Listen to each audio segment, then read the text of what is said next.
gauge. Rebecca, what time left in the Lakers game? 3 minutes, and it's tied, so they're gonna keep it on. You're live officially. Get out of there. I'm at 3:06. Back here. But they're reviewing something, so it's hard to tell. All right. We are on our second screen live here. This is Poor Man's Commish, your Warriors credential insider, but unable to go to Chase just yet because all they do is have availability for TV, radio, and newspapers, Athletic being counted as a newspaper. And so people like me are pushed down the totem pole, but I don't even know if I'd want to go during this crazy time of COVID when our hospitals are just way overwhelmed. But anyways, I'm here with Gabe Johnson from our Discord and Rebecca Lick from our live tweeting of the past. So why don't we say hello? Hello. I'm checking my tweet deck, making sure I'm caught up, and then I gotta change our settings on YouTube because Zoom doesn't do that for us. Excited for the Draymond debut. Yeah. Yes. Draymond is going to start. We got the official tweet from Anthony Slater because he kept a pulse on that with his sources out there in the arena. And Pascal is also probable. So it looks like he'll play because in the pregame, Steve Kerr said Pascal had no problems with his right knee soreness, none whatsoever in morning shoot around. The one guy that is injured, though, is Alan Smiley, and they don't have a timetable yet for him, but they should in the next day or two, is what Steve Kerr said in the pregame. And we actually do have some of the Draymond and Pascal stuff. There's a lot of other things to talk about when you do talk about Draymond. There were questions about how he's going to help the young guys come along behind the scenes. That was a question asked by Mark Medina of USA Today. So there's likely an article going in USA Today soon about that. But he basically, remember when Looney recently said that Draymond took over a film session to say, you guys got to screen better. So that's what Draymond did. He actually conducted a players only film session. So that was kind of neat to hear more details about that. And so the rest of it's just kind of the same as Steve's like, yeah, we're going to play better just because Draymond's here. All right, go ahead and give us your takes, guys. I mean, Gabe, you want to start? Sure. Yeah, I mean, it's largely just kind of seeing what the team looks like as we imagined it to be. I mean, obviously minus Clay, but I'm really excited to see particularly the Dre Wiseman synergy, especially on defense. You know, I thought that last game, while obviously a lot of positive things happened, Wiseman looked pretty out of place on defense a lot of the time. And he was able to recover on a few of those. Kerr said something about that pregame. He did say that fourth quarter Detroit, he was very pleased with Wiseman's defense at that point. Yeah, I agree. I thought it got better. We'll splice that up for the audience later. We'll put it on our YouTube later. Yeah, but just seeing how much Draymond helps the orchestration of telling people where, like, what spots they need to go to. I mean, no surprise that Wiseman's a little out of place on both ends. He's barely played competitive basketball in the last year, right? He's learning a new system, et cetera, et cetera. But it'll certainly help to have Draymond quarterbacking, on both ends a lot. Yeah, I kind of think they might start off a little bit shaky, just because, it's inserting someone new in the lineup. But I think it will lead to Steph having a good game. Because Draymond is his ability to basically run the offense and find Steph, run plays, is a little bit more and takes a little pressure off Steph from having to be the primary ball handler, as well as providing for the second unit. So I'm really interested to see how it goes. And I definitely agree on the Wiseman part, how important it's going to be to see them together, their communication. Yeah, we've already seen this on clips from practices and stuff, or the few clips that have been released by the Warriors. But like I'm envisioning the thing that I was imagining when they picked Wiseman, which is Steph getting trapped, short rolled Draymond, lob Wiseman, like the thing we've seen Andre or JaVale finish a million times over the last several years. It seemed like Wiseman was like tailor made to finish that sequence, and I'm excited to see it. I'm sure it'll happen at least once. Yeah.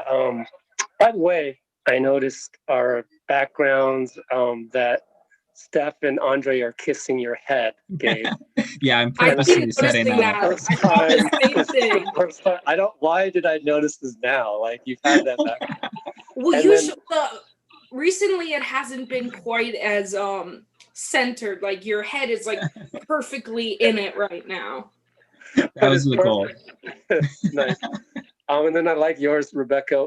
We had to talk about this on Discord where the what was it? The Steph was shooting around at morning shoot around, and the Warriors tweeted it, and underneath there was so many replies that were like, "Oh, it's lame time," instead of Dame time. It's just like disrespectful to this guy who's from the Bay, and it's like, come on. So I'm glad to see that. Oh yeah, exactly. And then I've got this virtual background here is the actual player tunnel now. Now that was sort of a depiction that they gave us, but that's what it looks like, and they'll probably have it on the NBC feed at some point. But the players get to run out to the LED screens. I actually know somebody who's going to be one of the 120 people that get to be on a screen, so I'm going to get her feedback later, and it's like I think they can see the players running at them as well, according to the press release. So that should be fun, and we have more information coming on. I actually have a voiceover already done about that, and so there's going to be a video tomorrow. And I get to the Warriors wanted me to interview their fan experience guy, Sean Bennett. So I'm going to do that. We had Franco on a few games ago, remember, Rebecca, and he talked about that. So so we have kind of a video of that coming up. And then I see a tweet, Nick Friedel is saying that Draymond is in warm-ups. So he came out a little late. But I've seen him come out late for that. As far as you know, is it like just season ticket holders or something like that? Yes, just season ticket holders. And it was first come, first serve, whereas it was like they got the email and she was like, hurry up, told her husband, we got to email him back. We got to get that spot. And they got the spot. Good for them. Awesome. So as far as I know, it's free for those lucky season ticket holders. I would hope so, given what they're paying to get nothing this year. Exactly. All right, I'm gonna tweet Draymond pregame, so you guys go ahead here. In case anyone's wondering, Spurs and Lakers just wrapped up, which means NBA TV will be cutting over to Warriors any minute. In things we care about around the league, Timberwolves got blown out by the Wizards today. Wizards got their first win. Timberwolves look real bad without Towns, which is encouraging for us. Yes, we must root for every loss to a point. Yeah. Keep rooting for them to come fourth worst. It's just such a weird bunch of stuff going on this season so far. So who knows? But I think banking losses is all we can hope for at this point. Yeah, at least we're here just having fun with banking losses. Meanwhile, we're seeing the reporters getting into arguments with people on Twitter, which is not surprising, about D'Angelo Russell's plus minus tonight. So we're not going to do that on here. So who could we be talking about? Well, yeah, anyone on Twitter, first of all, would be the answer to the fan part, and then the other part would be the most likely person to engage, other than me, to engage with unruly fans. All right, so I am currently doing a Draymond pregame video, which is kind of cool. Marcus Thompson tweeted that he was hitting a lot of corner threes, and then the Warriors official account has him shooting a few threes there. So check that out if you're on Twitter. I don't think it's on. I don't think it's on Instagram for some. Did you make the tweet with our link for tonight? I did not. That will be the next thing that I do. So I got to get on that. Sorry about that. Yeah, so I'll do that right now. Oh, because I wanted to. Yeah, I took a picture. Had to make sure I got Gabe getting kissed by Steph and Andre. And I will hit up Instagram first because, believe it or not, I actually like Instagram better than Twitter. Actually, that's not a surprise. Twitter ranks last. So, I need to get the link from DM myself.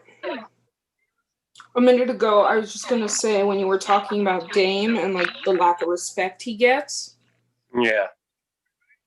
There's definitely a lot of lack. The one thing I will say is sometimes they seem to forget that Steph was the first guy to shoot like kind of other side of the spectrum, you know? Yeah. It's like I love Dame and he is incredible, but Steph doesn't get that. Dame gets more superstar calls than Steph. Oh, Gabe, what's your Instagram? I always forget. Oh, at Gobstack, Gobstax. G-O-B? Gobstax. Okay. I wish we had brought out our like cool jerseys tonight. Because like everyone around the league did tonight.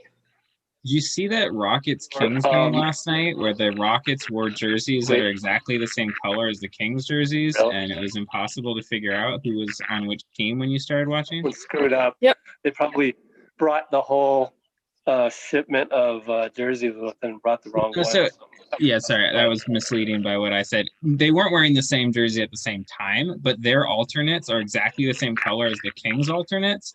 And the Kings road jerseys are also black, like the Rockets road jerseys. And so the Kings were wearing black and the Rockets were wearing that light blue. And it was very confusing. It was weird. Gabe, so your Instagram picture profile has 2 people at Halloween?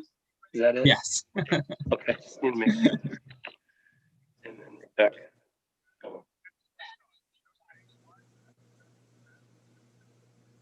All right, so how far are we? We're about to tip off pretty soon.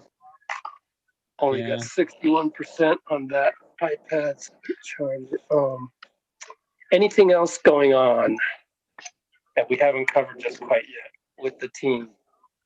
Um, Trying to think. I mean, just seeing sort of momentum from the last game. Yeah, like you said, keeping an eye on Bazemore's role. We still are sort of curious about how that works out. Kerr's still figuring out rotations. I imagine that is still in the mix with Draymond now added to the mix. But yeah, I mean, for more consequential things like can Wiggins put 2 good games together here? Can Ube find his touch?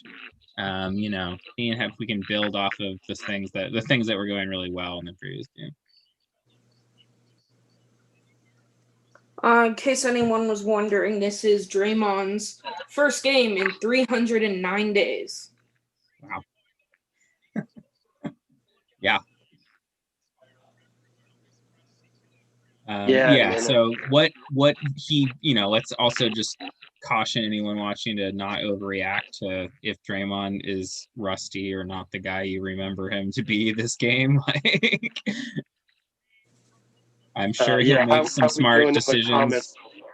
Yeah, I'm sure he'll like do, stuff that you don't get rusty about, like just kind of defensive rotations and stuff. Probably be still pretty sharp, but he's gonna make some clunky mistakes, I imagine, just because he hasn't played with a lot of these guys ever, or just And not in it's 300 days.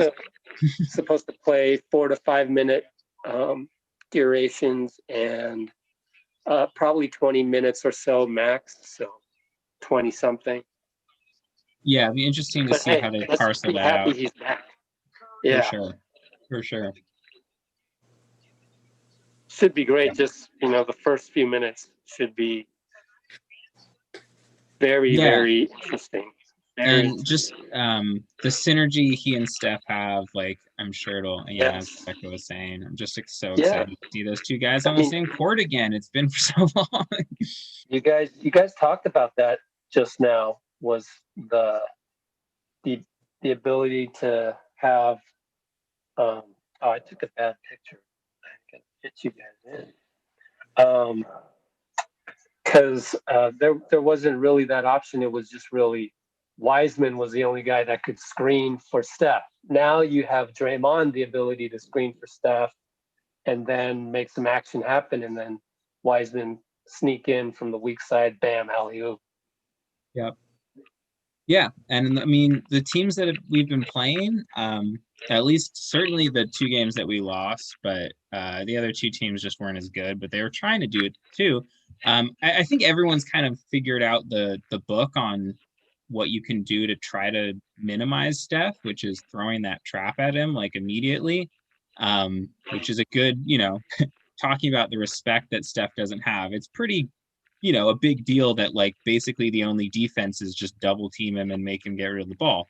But we haven't had consistent, transition short roll, like 4-on-3 kind of plays without Draymond, because he's always been the release valve when teams do that. Is he gets going downhill on a shortened roll, and we just haven't had a guy to do that consistently. Pascal doesn't have the quick passing skills that Draymond has to really take advantage of that. And so I think that'll unlock everything, really. I mean, that's always the secondary action if it isn't just like Steph flying around a pick or whatever. Gabe, what's your Twitter? At Gobsta, Gobsta. Oh, gotcha. All right. Pretty soon here. Yeah, should be getting rolling here. Yeah, thinking about Portland is also just interesting. I mean, obviously Dame and CJ, like we know that show. They're mostly the same team, but I gotta admit, they're the ones that I root for when it's not the Warriors, just because of Dame really being from Oakland, and then they pick up one of my favorite wings, Robert Covington. Yeah. By the way, the only reason why Covington is a favorite of mine is because I had heard about him 2-3 years ago from none other than Chris DeMarco. So they were marveling at Robert Covington right when he was becoming, an important 3-and-D guy in the league. So it's exciting for me to watch him just because they knew already back then, like when he was on the Sixers. When he was on the Sixers, they were like, "Oh, he's a problem."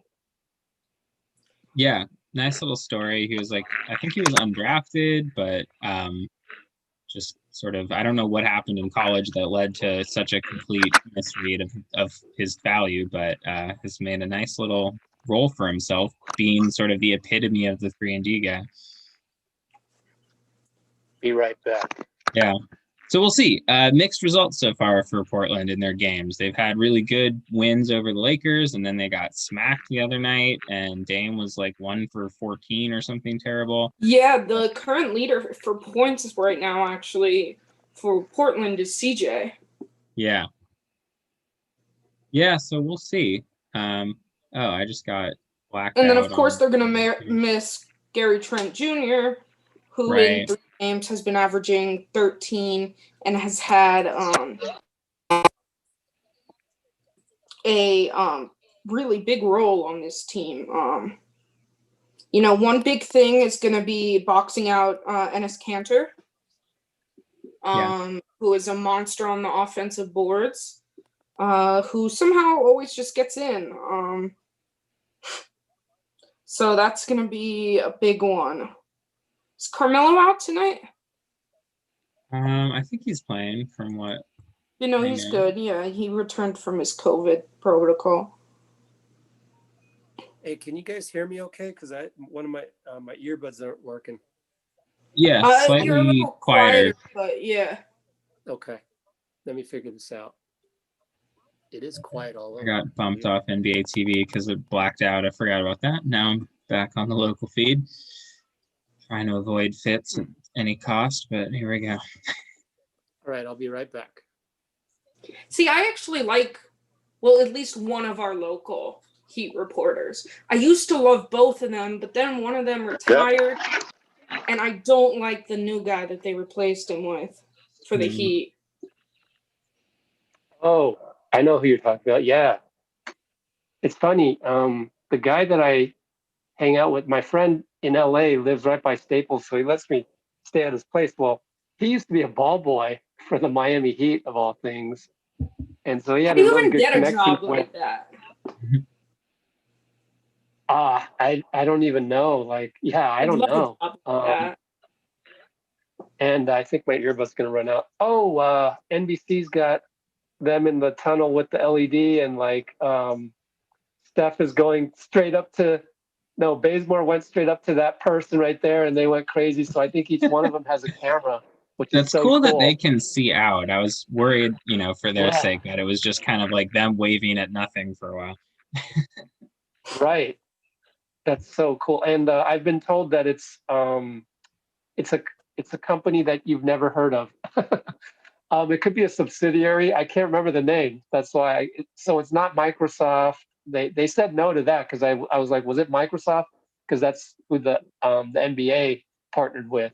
So they were like, no, wasn't Microsoft. And I can't remember who it is. But wow, Chase looks so different with all those LED screens, like totally blue. Yeah, Pretty neat. kind of cool Like- seeing the opening video still. Yeah. Obviously weird when it doesn't involve anybody cheering or anything. Yeah. Franco Finn's there. You can hear him. NBA TV is showing the 18 on the shot clock, you pull in thing that Steph sent. And then it says, let's do it opening night.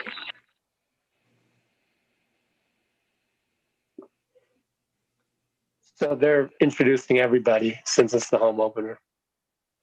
Yeah, it's They're cool seeing that. I don't calling know if NBA TV is covering it that, but the local They're ones not. doing all the intros. Ron Adams. Fun little stuff. Man, if I were there, I'd be recording all this from the floor. Oops, I lost power. Can you guys hear me okay? Yeah, a little quiet, but we Okay. can hear. Rich, what were Might you have to starting to yell a little say bit. about the guy that works for the Heat? Oh, yeah. So he knows the announcer that left. What was his name again? Tony Ferrantino? Tony Ferrantino. Yeah. And I remember I got league pass for the LeBron Heat for the Heatles back in 2012, right? 2012. And there was a lot of Tony F. I like him. Yeah. So I And actually talked I to him like- last time I was in Miami. Remember? Yeah. Maybe the time before. I don't remember which trip to Miami because nowadays I always want to go to Miami. And well, for I me, forget if you were there or not. But yeah, I got to Uh, meet him and he was a really nice guy before he yeah, retired. I've met him, but the one I've met more than anything is Eric Reed, who's the one that's still working there. His kid actually went to my high school, but also because of my cousin doing radio for the Heat down here, he knows all these guys and works with them every night. So like he was able to introduce me at one of the games. So I've met him a few times and I like him a lot. but I do not like the announcer that they put in. His name's John Crotty. Oh, right. He's a John former Crotty, player, but he is Former not a good player. he is not a good I think he's the color commentator. He's not good. Okay, so they're doing intros for every player, and they Yeah, have, whole bench too. fake crowd noise. So I personally, I mean, I'm fine with it during intros, obviously, but I would rather just not have it during the game. I wonder if But they're that's going to just do me. this every game or just like the home opener where they do the whole team. I mean, they might I announce would think starters, just the but home opener. I saw a few of the guys pool, I think, were like waving at the empty stands, which was kind of fun. Yeah. It's But so what do you weird. think about the crowd noise during the game? Yeah, I'm not a fan. It's weird. Yeah. Most teams have been rocking with it. Yeah. Yeah. I wonder what the players think. That might be a good question because like it might be more for them, honestly, just to get a little more of the feel of it. You're right. You're right. That's a good point. But I don't know. Check Twitter, see if we missed anything. Nope.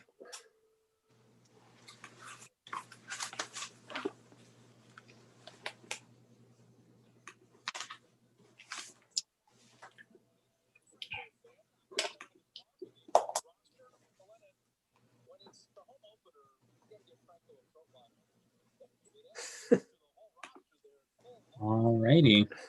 Fitz said you have to give Franco Finn a throat lozenge.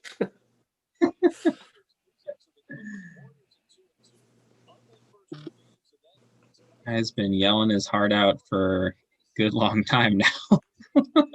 Yeah, I have friends who are actually annoyed by how loud he is, but it's all good. Like, it's hit or you miss know, for me. Some games I he's remember live, it was very bothersome, and other times it was fine. I mean, you gotta be kind of loud to be in an Yeah, arena, you I know. It's get an that's his NBA arena. job. Yeah.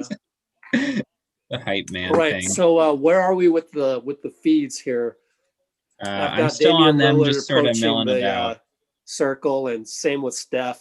How about you I guys? had, I've just got this random dude speaking, yeah, but because I'm you're on on the the NBA NBA TV feed. TV feed. Yeah, let's wait for like a game clock, and then we can sync up on the clock. That might be easier. I just can't believe I can't hear you guys very well. It's so Hmm. crazy.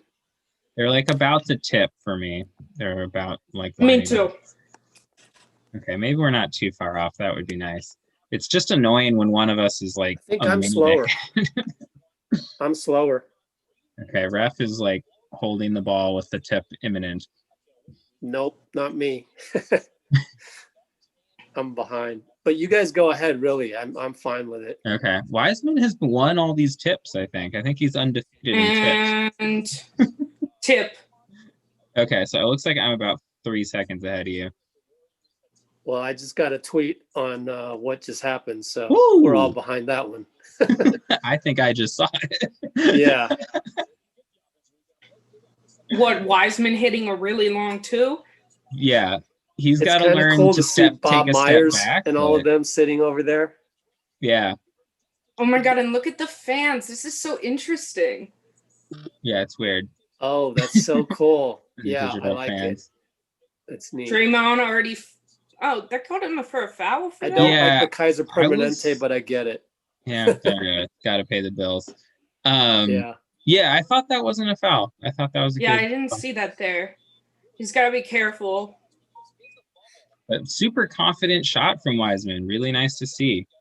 It's Just so take- interesting to see the banners down low. Yeah, I saw that first with Boston and was like, oh man, that's quite a little flex. It's a small one. I think moving screen.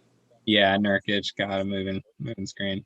Look at that Draymond screen. And then we finally got a guy that can actually move his feet against Dame out there.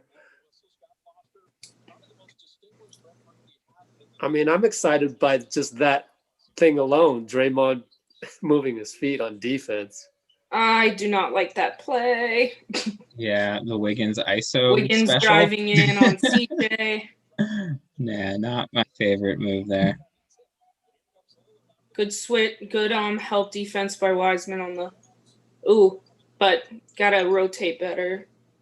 Yeah, a There. little bit slow on that Derek three. Jones Jr. hits a 3. Bothering Steph in the backcourt. Nice penetration by Oubre there in a couple seconds for you. Oh, yeah, you're quite a little bit on me. Here, I'll pause for a sec just to let you catch up. Pause. I guess, is it a side out? Yeah, I think Oubre, I don't know if they called a foul or just knocked out. I have them just inbounding the ball. Okay. Oubre just hit a jumper. The foul line jumper. Okay, looks like we're about synced now. Good. Yeah, nice confident shot from Oubre. Nice to see him hit his first one. I'm only like 3 seconds behind you guys. Okay, cool. Interesting double there by Wiggins and yeah, nice Wiseman defense there by up. Wiseman. Forces the miss by Nurkic. And you have Draymond moving the ball up. You know, passes off to Steph, who has Derek Jones Jr. on him. Sags off. Steph off on 3. I'll take a Steph 3 anytime you can get one off. And now a Dame 3. His hits off. Good group rebounding effort there, making up from last game. See, and Draymond already calling the offense. Yeah, you see that. I mean, he messed up, got stripped by TJ, but he was smartly directing Wiseman to clear out to the 3-point line to give him that space. Good move, though. Yeah, that's fine. You'll see him score on that most times. They have Oubre on Dame. Yeah, Wiggins just interesting cross matches here. The Warriors are looking like they're lining up. Nice shot by Nurkic. 3. They're lining up with Draymond covering Nurkic and Wiseman guarding Derek Jones, which is interesting. Yeah. And then they have Derek Jones on Steph. Yeah, there's a lot of cross matching going on. Got Wiseman ISO'd on Covington. I love Wiseman's jumper, but he's getting a little shot happy. Like, take the guy down in the post a little bit when you've got that small on you. Nice. CJ hits the 3, but pretty good closeout by Draymond. Yeah. Test. Steph is not going to like Derek Jones Jr. on him. He's going to teach him at some point this game. Steph. Good luck, but no. That should have been a foul. Yeah, he hit his hands on the cross. Portland comes out and hits all of their threes. Hey, we got that head tap play that Let's Go Warriors Eric Apricot was diagramming. I just saw Kerr calling head tap. We'll see if it goes the way that he diagrammed it. So there'll be a post guy. Looks like kind of what we've been looking at from those, but a little slow and not really very quick into the action. Good hustle by Wiseman to keep that alive, though. Yeah, it keeps it Dubs possession. Thanks, Eric Apricot. I definitely saw all the action on that play as soon as that head tap. That was an accurate way of doing that. 12-4 early on. Steph open. Yeah, there we go. There we go. Nice screen by Wiseman to free up Steph for that 3. Since those first couple games where I noticed Wiseman was having trouble sort of making contact on a lot of his screens, and we had that thing where Draymond apparently like led a whole focus on that. He's looked a lot more solid. Man. TJ in the corner. Portland coming out scorching. Yeah. 5 of 6, I think, from 3. Yeah. That probably won't last, but we got to make sure we stop that a little better. Draymond to Oubre in the corner. That's the right shot, though. I mean, Oubre is obviously going through a whole curse or whatever, but that's Draymond's playmaking right there. Good defense by Wiggins. I mean, it's not going to stay where Ben Simmons and Kelly Oubre have the same amount of threes. Simmons looked clean on that jumper. Timeout? Yeah. Yeah, Portland's just kind of, I mean, some of this is just luck of the shot, and some of it is they're getting open. Wiseman's got to know his 17-7. personnel on that highlight right there. Covington dribbling down. You got to take away the three. Yeah, you got to stay up on the line. But, you're taught as a rookie or as a big to just go right into the paint. So I get it. Now that's about 5 minutes. So do we see Draymond come back in? Yeah, that's a good question. He'll probably come out, is my guess. Especially if they want to run him with the second unit a little. Hey, thank you, Vic, on the YouTube Live. Looks like you threw some money to Let's Go Warriors on there. Well, Shout yeah. out Wow. to you. That's like our first one ever. Like, Yeah, we should- plus the hold on, compliment earlier. I gotta Thanks. like get a hold of you. Like you're making history. New incognito window. YouTube Let's Go Warriors. He said earlier we should be getting flooded with views. We're the only ones doing this. Thanks, bud.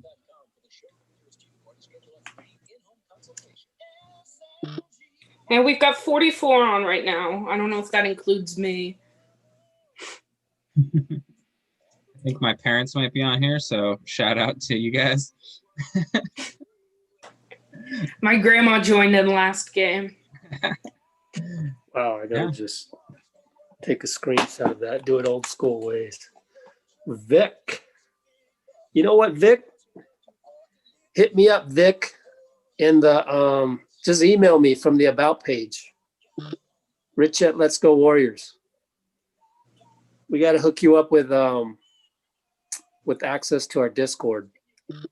And as to the person asking why we can't show the game, yes, it is copyright. It would immediately be taken down by the league. You can't show it. It's legal rights. Yeah.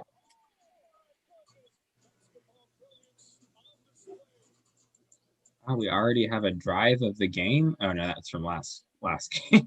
It's like, all right, that's a little quick to get a highlight up here. But, mine just showed a tomahawk by Donovan Mitchell. Just Hey, replaying did you see that that? Wiseman Vic said grab we're and go. quicker than the stream. Well, I guess, yeah, we should be quicker than the stream, but I don't know. It's hard too because doesn't YouTube to Zoom kind of lag? Or Zoom to YouTube? Right. Yeah, I think he was saying the guy 20-second delay. commenting in the chat is faster than us, which he's watching the actual game. There's going to be a delay. Wiggins with another miss. We're getting shots. I mean, This time Steph on Dame. Wiseman. Oh boy, that was rough. That was Wiseman, he needs to adjust to the speed of those NBA guards coming around on those pick and rolls. We saw that happen with Derrick Rose a few times. Tip my hat. I mean, obviously, guys who can guard Dame, there's a short list of them, but Wiseman's just got to slide his feet. He kind of stopped for a second, and Dame was already by that point. Yeah. Over on the out of bounds. And that was a bit of a tic-tac foul as well. Yeah. My thing is, if you're gonna foul hard. Yeah. Was that a bad pass by Juan? It's hard to see. It happened off camera. Oh yeah, Draymond did go out. Oh, thank goodness Dame missed. Wiseman? You would have figured he got with hot. the pick and pop. Missed it though. Let's see how he holds up on Nurkic. Oh God. Wiseman's getting taken to school a little bit on these vet foul moves, foul drawing moves. He'll learn that stuff. That's just inexperience. The rip through is just an annoying play overall. Yeah, it's the kind of thing that you don't see in high school basketball, and so you're not used to it. Looney in. Recognize any of these fans? Looney in and Wiggins and Wiseman out. And Bazemore checking in. Bazemore. Hey, I was going to say Damian Lee, but must be Bazemore. No, we got some Baze. And one thing Steve Kerr mentioned was that it was Bazemore's turn to accept that. So somebody else is going to have to accept that now. And I wonder if it's Damian. I don't know. My guess is Mulder or Poole are probably the odd men out of that because Damian's been playing so well, and Wanamaker kind of has his role set as the backup point. And Yeah, I would agree with had a Gabe. game winner. yeah, I don't think you like sit the dude after that. And he shot well in the Pistons game too. Having trouble with Nurkic right now. Wiseman is the only guy they have with the size to bother him, and he's got him suckered on that second foul. Looney's good at a lot of things, but he has trouble with huge dudes, which is the limitation. Steph pulls it, misses though. Off rim. We got Oubre marking Dame. Dame goes right by him, right to the rim, finishes. Now the Warriors trying to push the pace a little. Not really. Man, dang. Yeah, not a great showing so far on either end, frankly. 22-7. Kelly. Oubre, Oh, great move to the front of the rim, but cannot. we've missed a lot of point blank shots. They're going to need to Granted, send they've been double on push Nurkic. shots, and they're not. Hey, yes. Juan Toscano with the block on Nurkic. Bays, nice control, move. but gets to the Ooh, rim. nice and move, makes it. Bays. There we go, Finishes Bays. it. 22-9. Portland leads 5 minutes in the first. That was a nice jab step. I don't remember him having that. He didn't have it when he was a towel waver. And it was right-handed, right? That's his offhand. Yeah. Nice. How was that? That was a baloney foul. Did they call that a foul? Yeah, that's one of those things where a guy falls what? down and they just have to call it. When Looney's like this, nothing happened. Yeah. Great play by Toscano on that they just showed the replay of the earlier ball. Oof, nice hezzy. Yeah, Bazemore and Lee offer very different skill Right-handed. sets, kind of opposite skill sets, And Bazemore's nice block for not much of a threat from the three-point line comparatively, but he can do a little more with the ball. Mellow sighting. Yeah, Melo and for Covington. Little offense, defense. Nurkic struggling at the line. 1 of 4 for him so far. Fine by me. About the only thing that's going so far. Yeah, they're putting Derrick Jones Jr. on Steph, and I think it's bothering him. I mean, he's not really pushing it too Derrick much. Jones Jr. is very long. 7-foot Bazemore. wingspan. Bazemore Did they gets. call that a charge? Yeah, Dame was sitting there for a while. Bazemore has that problem of kind of like not having the counter move. Like he makes a decision and then, he just kind of commits to it. Yeah, I'm interested to see if Steph tests Derrick Jones a little more. So far, he's been content to kind of be Dame kind shadowed of by him. moved his shoulder there, but I get why it's called, but Yeah, I mean, They putting Juan on Melo. Yeah. Oubre on. with nice little poke on Dame's dribble. Yeah, Oubre on Dame. I like that matchup. Who do they have Steph on? Whoever Derrick Jones? over in that corner. Yeah, Derrick Jones. Okay. Well, Derrick Jones doesn't really dribble the ball, so if you just get in front of him and don't let him jump over you, then you're probably fine. God, they're just red hot. They're just not missing. Yeah. And it's just creating a lot of momentum for them. 26-9. Damn. Great screen by Bazemore, and Steph bricks it again, man. Great through the defense defense by Juan on there. That time misses. Steph with the open Steph three in three. transition, cannot find it. Man. It's going to be a long night if Steph can't hit a shot. Meanwhile, CJ is a freaking flamethrower. 29-9 right now, 4 minutes left. Steph all the way. Cantor's in too. Steph right up the middle. Forces Cantor onto him. Easy lay-in. Blazers are 7 for 8 from 3 right now. Only one that was missed was a deep Damian Lillard one. I think CJ's 3 of 3. 4 for 4. 4 for 4. Jesus. He's been red hot since the season started. Yeah, he had that huge game against Houston. Finally get CJ to miss a shot, but cannot control Cantor on the boards and tip it out. Portland ball. Timeout. Yeah. Did Vic just throw even more money at us in there? Vic. MVP Mogul. of the live chat here. Vic's our mogul. But yeah, Vic, I'm expecting your email anytime soon. We got to get you on the Discord. In his donation, he asked it about predictions on end of game scores and winners. I mean, something is going to have to shift if the Warriors are going to win this game, which is certainly still possible. It's early. Nobody's going to shoot like 88% from three for an entire game, so we'll have openings to come back. We'll have adjustments.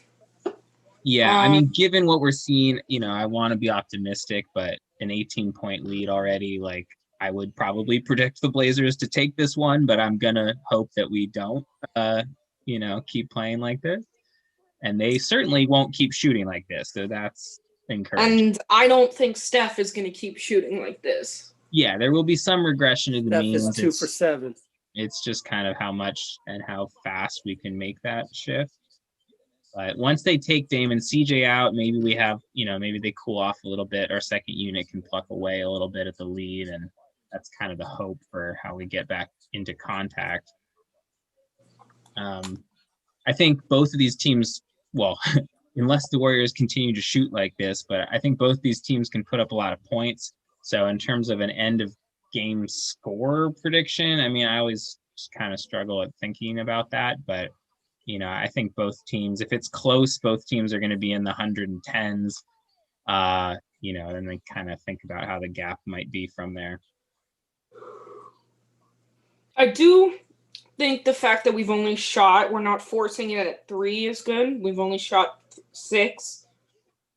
And we are around the same amount of shots at this point.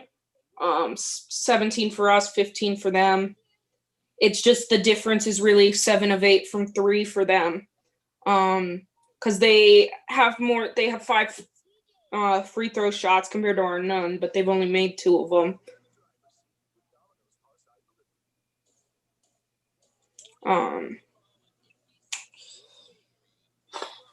And 3 assists on our 5 made field goals. And here's the other difference. 6 rebounds for us, 13 for them. That's where you lose games.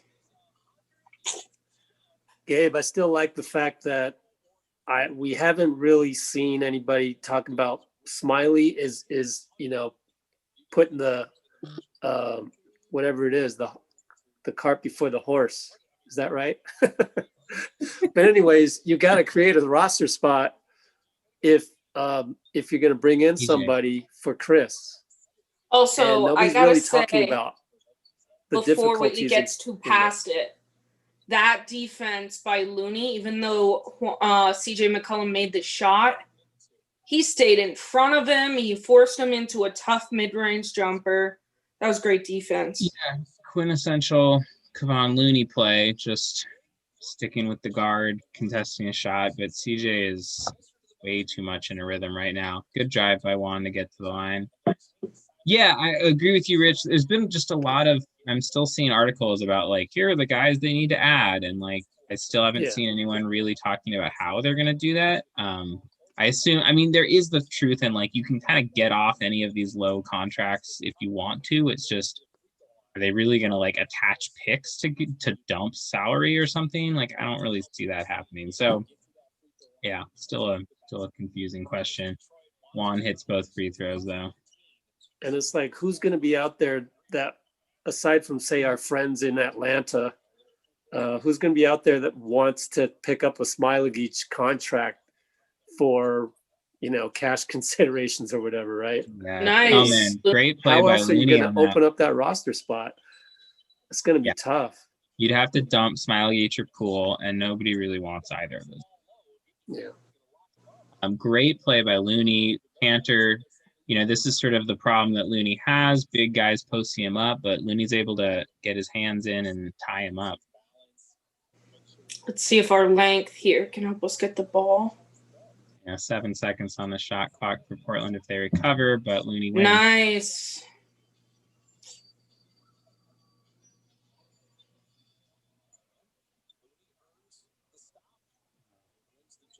Steph's pass, got it out. But a little sloppy on the pass. 31-13 right now. First Rodney Hood minutes. We got Wiggins back in. Who's that? Oubre. Open Steph. three. This is again, man. He's getting wide open shots. It's really tough to do anything better than that on offense. Melo trying to post up. Patented Melo. Yeah. Misses it. Man, they're having so much trouble boxing out. I mean, Looney's doing what he can, but Cantor's got 80 pounds on him or so. And Cantor bothers everybody. Any really Blazers or games I watch with him in it, he does the same thing. Yeah, Cantor's got huge limitations on defense, but he's just such a good offensive rebounder, and it really makes it hard.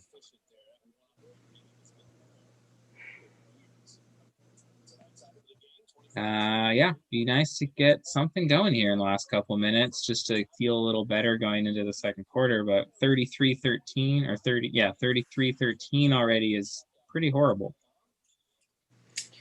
Yeah. Steph. Bazemore for three. There yes. We go. That was a good play all around. Looney with a great screen on Derrick Jones Jr. Yeah, you can see their whole defense is kicking out. Yeah, their whole defense is keen in on Steph on all of those actions and is more open. You got to get closer on him, Juan. Yeah. CJ finally misses from 30. Get lucky with a CJ miss. Bazemore feeling himself. Transition. Pulls and hits from 3. Yo. 19. So if you can just keep this little bit of a run going, get it to around 10 at quarter, it's not too bad. They almost nice hands. Almost. Oh, come on. Fouling him. They're having to like triple team Cantor down there. This is why everyone's calling. I don't think he even had control of that ball was the thing.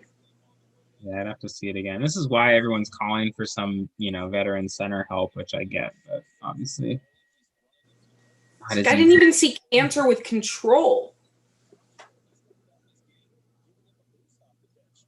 Yeah, somebody in the chat, Menogicus, clearly already bummed out about it. Obviously we're not playing like a good team right now, but I think if you were at all honest with yourself going into this season, especially with Wiseman and Dre not being able to be there for the camp, like you had to know that we're going to come out not. Cantor goes 1 of 2. Warriors going super small. Pascal at the center. Yeah. Oh man, CJ just picks Bazemore. Bazemore is not a reliable initiator. You gotta have Wiggins or Steph. I don't know if you heard that little fireworks over here. Yeah, it's all over the place. All right, we force a tough shot from Derrick Jones. Not really his forte. Steph gets the rebound. Yeah, we'll see if this small group can make something happen. Pascal is not setting a screen. There we go. Nice crossover, Steph. If you just get him going downhill. Crosses. Yeah, Cantor, once Pascal. Exactly what you were saying with Cantor's defensive limitations. He exposed him a few plays in a row. Yeah, you just gotta, if you get Steph, God damn it, CJ. Wow. Well, 15 points at the quarter. You had CJ drop 16 on 6 for 8 shooting, 4 for 5 from 3. Yikes. I mean, we know overall they're 7 of 10 from 3. Yeah, we know what CJ does. Encouraging minutes from Bazemore, though. Nice to see him get in the group and do some stuff. But, man, yeah, you're not going to beat the Blazers when they're shooting like that. Biggest problem that you noticed in the first quarter? I mean, honestly, It all comes down to rebounding for me. yeah, I'd say that's the fixable issue. There's a lot of like make or miss stuff going on where Warriors are getting really good looks and they're missing open threes. Blazers are hitting all their open threes. If you flip those, it's a different game. But the fixable thing is we're continuing. This is sort of a trend from the Pistons game too, right? Like we're getting beat up on the boards. It's a real problem.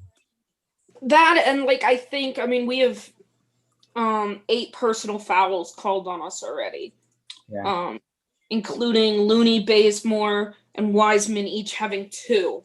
I think the biggest thing there is if we box out, there's less of those scrappy rebounds underneath.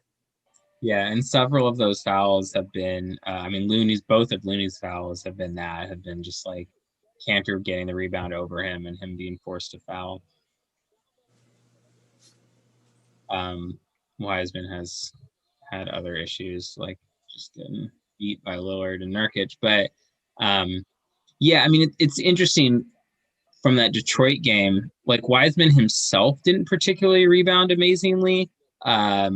He has flashed some issues with like grabbing the ball.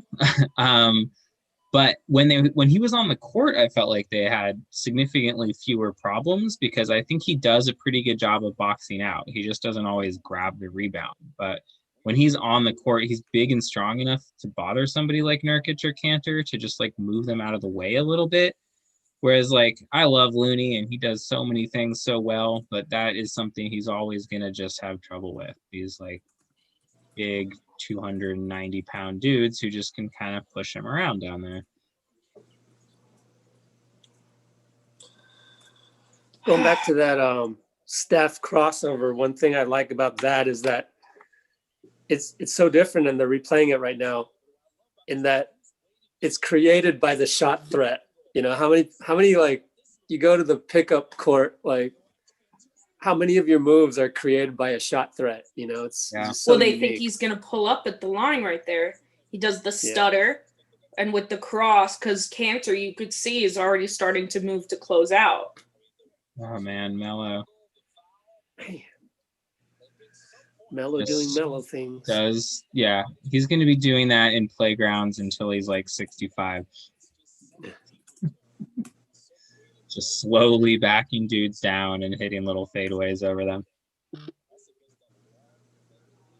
All right, 39-21. See, I noticed we had Wanamaker, Mulder, Damian Lee, Pascal, and Wiggins. Pascal hits the jumper. Totally missed right Wiggins on a cut. He utterly missed the pass to Wiggins, but redeems himself. Portland's strategy is clear. Give the ball to Melo and ISO him on the shoulder. They got Dame and Melo in there. Nice play. Pascal. And one. There we go. Yeah, they're counting it. Yeah, Blocking he foul in the lane on just caught the Simmons. young guy in the wrong position. Oh, I think he hit him in the jewels. The way that you just drank your like face like went into the trophy. Yeah, Simon's a hair late on that slide. And that's just where Pascal's strength. Yep. This is a interesting and potentially really dangerous time. You've got Dame and Melo in there with no Curry or Draymond. And Cantor in there with Pascal. our center as Pascal. Got nice contest by Wiggins. Wanamaker brings it up. Warriors playing Green, Pascal, hit him. 3. Oh, nice call. Wiggins. Nice shot, yes. Wiggins. All right. So second unit doesn't have the gravity of Steph or the playmaking of Draymond, but they're finding. That was just a great move by Pascal where you could see his growth. He easily could have shot that 3. Instead, he had hit that one driving before, so he puts that threat, fakes him out, drives, kicks to an open Wiggins in the corner. Now Ooh, Pascal with a feeling pull-up himself. jumper on the break. 10-point game. Timeout Blazers. So this Wow, is kick. yeah, we're he there. still has that little jump kick. Whatever works, though, you Who know. cares? I kinda like As long as it. it goes in. This is the idealized version of Pascal that we all kind of hoped would happen. I mean, last year, obviously, not going to get the same, or this year, he's not going to get the same number of touches as he was last year, obviously. But this was obviously the role that we were hoping he could play, is the second unit scorer. Just go in, Pascal, 7 it up. points, 3 minutes, a rebound, That and an assist to Wiggins too. Yeah, so he's responsible for 10 quick points right there. And making his Good. And he presence. boxed out Canner on one of those rebounds. I was about to say, showing the strength there. I mean, he probably is stronger than Looney, even if he's shorter. We're up to 44% shooting. You know, they're still at 7 of 12 from 3. We're at 4 of 11. And the one thing we are doing well is turnovers. I believe we have 4, they have 2. But when it comes to shots, they have 27, we have 26. So we're actually pretty balanced there when it comes to the shots getting off. And we're coming a little closer on rebounds now. They're at 14, we're up at 11. Yeah, and if we're shooting this badly as we were, you know, the other team's always going to have more rebounds just because their shots are going through the net. Yeah. So I'm fine with it being this way. I mean, really, they haven't been punishing us on the offensive boards as much as just, you know, drawing fouls as well, which isn't counted in there, right? Yeah. And one yeah, thing that's a little unlike them is of the 12 field goals, only 6 have been assisted on. Yeah. Yeah, it's been a lot of just like CJ ISO dribble, and then obviously, you know, all Although turnovers. Steph with 7 points, 3 assists, and 3 rebounds in his time. I mean, he's not playing badly. It's just kind of he's missing shots he should make. Yeah, he's I mean, having 1 the of 5 same... from 3. That's not going to continue. Yeah, You know, he can be better. And at Warriors with the Steph handles absolutely filthy tweet. That's so hilarious when like you know, $1 billion company says that their star made a filthy move. I don't know. It's their social media team is pretty wanting. If you watch like what the Sacramento Kings social media is doing, for instance, which is like super hilarious. Heat Twitter's pretty good, or Heat Media's pretty good. The other day when they got blown out by the Bucks, they put not going to be one of those teams that doesn't post the final score, and they post it, and they post their score, and then in really, really tiny font, they have Milwaukee's score. Nice. And it says next game. Dame draws a foul on Pascal on there. Just gets him bumped. Oh man. Wow, they got lucky on that. Totally got beat backdoor, but Simons blew it. Wanamaker, nice move. Misses. Foul call too. Foul on Lillard. I've really liked Wanamaker the last few games. You know, I thought in the Detroit game he was great. Had a lot of really, really solid play that led to It's a nice crossover. That's a foul. Yep. Just solid drive. Got smacked. Hits the first. Come on, now, Dave. One thing that's interesting with the Warriors is for the Heat, they actually separate themselves with the coolers, the way they sit on the bench. So each guy has they still have where each guy has an individual cooler, but they actually use like the cooler as a barrier to separate them practically, you know, at least like 3 feet.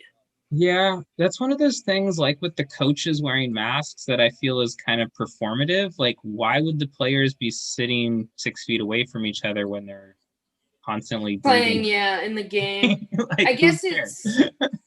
And they had to all test negative to get even on the court, right? So. Yeah, I mean they came out recently in the NBA. Their most recent of like 400 plus people all came back negative since December, like right before Christmas. Yeah. Hey, Rich, Vic in the chat is saying he emailed you, just making sure he got it correct. Dame hits the 3. I'll check. Yeah, Dame hasn't But done much Jordan so far. Poole is out of the rotation, so Bazemore is going to replace Jordan Poole, right? So he's going to be on ice for a while That's what makes because sense. Mulder's in there. Yeah, from what I've Mulder, seen, quick shot. good look for Mulder, but he rooms out. Yeah, I mean that makes sense. If I'm trying to win games, I'm playing Bazemore over Poole. That's pretty straightforward. So we got Mello. Okay, passes out of it. Nice recovery. Damn, Simon's hit 3. It was down to 8. We quick got 3. the head tap call again. That means a down screen for Wiggins coming around. Yep, there he is. Yep. Where's Quick Eric? step hits the mid-range. He should be on our live. Yeah, shouts to Eric for diagramming that. Now I will always notice it. Yeah, I noticed it as well. It's also such an obvious play call. Tell Vic I don't see his email, but I'll check the spam real quick. All right. Blazers are already they're shooting 10. Shooting continues, yeah. 10 of 15 from 3. Oof. I'll try. Wanamaker gets caught up in the air, throws it away, but recovers. Nice recovery. See if we can get something on transition. We got Lee open in the corner. Rims out. Good look. It's a cliche and annoying as hell, but it's a make or miss league, right? Yep. A lot That's how they start the jump every game. It's a make or miss. Dame's starting to make himself felt a little bit more in this game. He's drawn a few fouls in the last couple possessions, or intermittently through the last few possessions, and getting some driving kicks. It's interesting how the Blazers do this. Wiseman's back in, Nurkic back in. They stagger Dame and CJ a lot compared to the Warriors, who really don't stagger their main stars. They like to have a 90% bench unit essentially. Nice recovery by Lee, but it makes it tough to make a run on him. Wiggins takes advantage of the young guy, gets a foul on him. Nice way to attack there. Yeah, this is, again, like we saw in Detroit, this is Wiggins' opportunity to make himself heard. Obviously did it to great effect in Detroit, but we'll see. We haven't seen Draymond since that first little. Yeah, Kerr likes to match him and Steph, and I imagine, I imagine with the limitations on his minutes that he's really going to just only match their minutes and not, obviously Draymond would sometimes play chunks of time without him. And now I think they'll probably just match him completely. Obviously Steph will play more than just Draymond's minutes. But the Warriors used to stagger Steph and Clay. Yeah, that's true. Because Steph would play full first quarter, Clay would play half. And then flip it in the second. Yeah, I guess the difference in my brain is just Steph and Clay are so different. Whereas, Dame and CJ are almost the same player, essentially. Nice. All right, we got a break. Let's see if we can get something. Wanamaker all the way to the rim. No foul called. Interesting. Wiggins pulls. Wiggins deep 3. Yeah. He's a little farther, I think, than he thought he was. Yeah. I'd like to see Wiseman get some touches in these. Gets a nice contest. On Simons. Long arms. Oh, Wanamaker totally misses wide open Wiggins underneath the hoop. Sets it up with Wiseman. Wiseman comes into a jump shot. Looks clean, misses.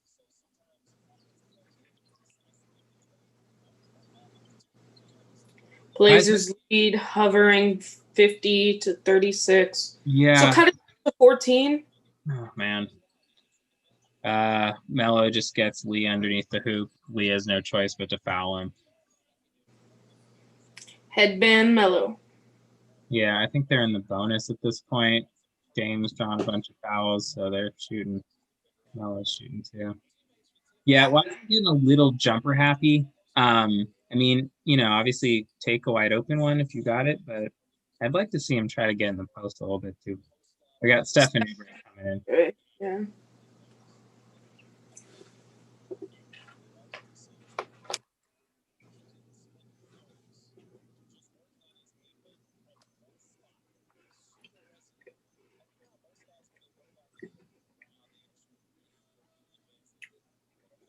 In for Mulder and Wanamaker. So Wiggins, Oubre, Steph, Lee, and Wiseman. Yeah, you got essentially the starters with Lee in there, more shooting. Imagine Draymond will check in a minute or two. Derek Jones Jr. back on Steph. So Lee back up to 16 after that run.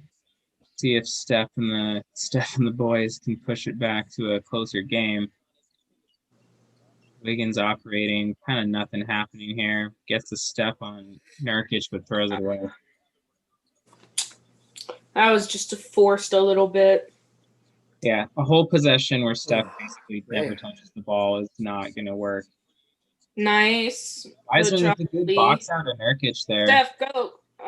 Come on. Yes. That was pure luck. Ooh, pretty finish by Wiggins. Hung in the air. And then good save by Damian Lee on that Steph outlet that was a little too far. Yeah. Down by 2 touchdowns. Wiseman with a better play on Dame, but Dame gets the edge on him and rolls that in. We're still 16. At 16.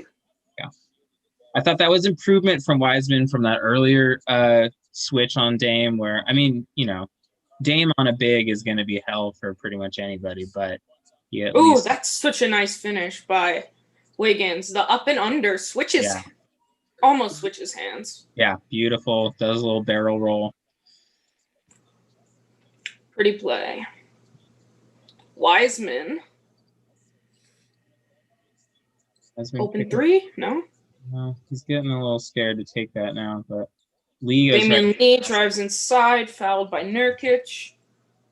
Good to see Lee put the ball on the court a little bit. Draymond's back in. Yeah. So it looks like perfectly at the 5-minute mark, Draymond's going to get his 5 minutes. Looks like he'll aim to play him 5 minutes in each quarter. Although I don't know. I don't know if it's a big blowout in the fourth. What they do they just play him minutes to get his win back, or do they just rest him? Not sure. Or we don't have a big blowout in the fourth. Or it's not a blowout, yes. That's where my mindset is.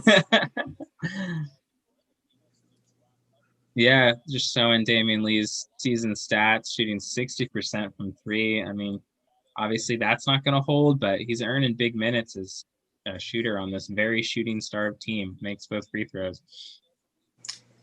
Down 14, 5 minutes left in the second. CJ's back in. Joy. Yeah, let's hope up from 3. Let's get it to like 9. Let's get it to 9. Yeah, somewhere around 10 would be great. Get a little momentum in here. Steph gets caught, gets doubled, passes to Wiseman. Wiseman gets fouled by Nurkic. That's a couple on Nurkic. Yeah, that's Nurkic's third. Yeah, that might be big. He's been a problem on this side of the ball. He's got to come out. I mean, Cantor's also been trouble, but Nurkic is so much better on defense than Cantor.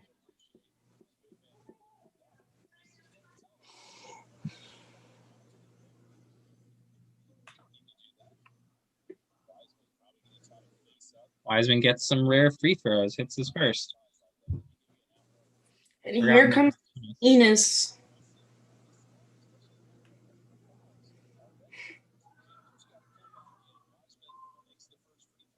Nurkic still arguing with the ref. That was pretty clear. Nobody in the NBA has ever committed a foul, so requisite whining about it. And 2-2.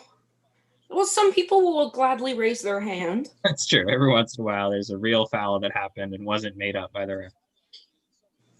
Like a rap foul. CJ, oh, man. Oh, Wow. Oh, Oubre blocking Dame 3. Whoa, holy. Okay. Well, that was a bit of out. That was a bit of a JaVale McGee play. that behind the back to dodge Dame's Oh. attempt at stealing that was I pretty just saw the amazing. charge, but wow, he But went behind the back. that's 7-1 went behind the back. That was nice. I mean, right-handed, which is his offhand. yeah, he's Covington. Amazing. I mean, you just keep seeing it. Like, he's a 19-year-old kid who's barely played basketball in the last And year. that's Covington taking the charge. So Yeah. Oh I man, can't- Dame Oh, with come the on. I hate these fouls so much. It's a foul by the rules, but I hate it so much. And then Man, what our a guy the same, and it's not a foul. yeah, what a momentum killer too. You had a chance to cut it to 10, and now Dame gets 3 free throws.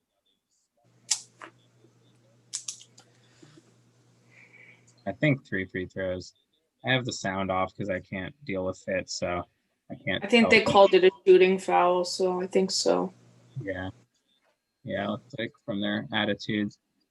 Yeah, I mean, that's the kind of move that, again, just shows you sort of all that Wiseman is right now, which is a giant ball of potential and inexperience. He'll learn that after he makes that move to make a quick pass and slow himself down. But that's still like, there are very few 7-1 dudes out there who can do that move in the open court. All right, timeout, Kerr. Leads back to 15 after we had it down to 12.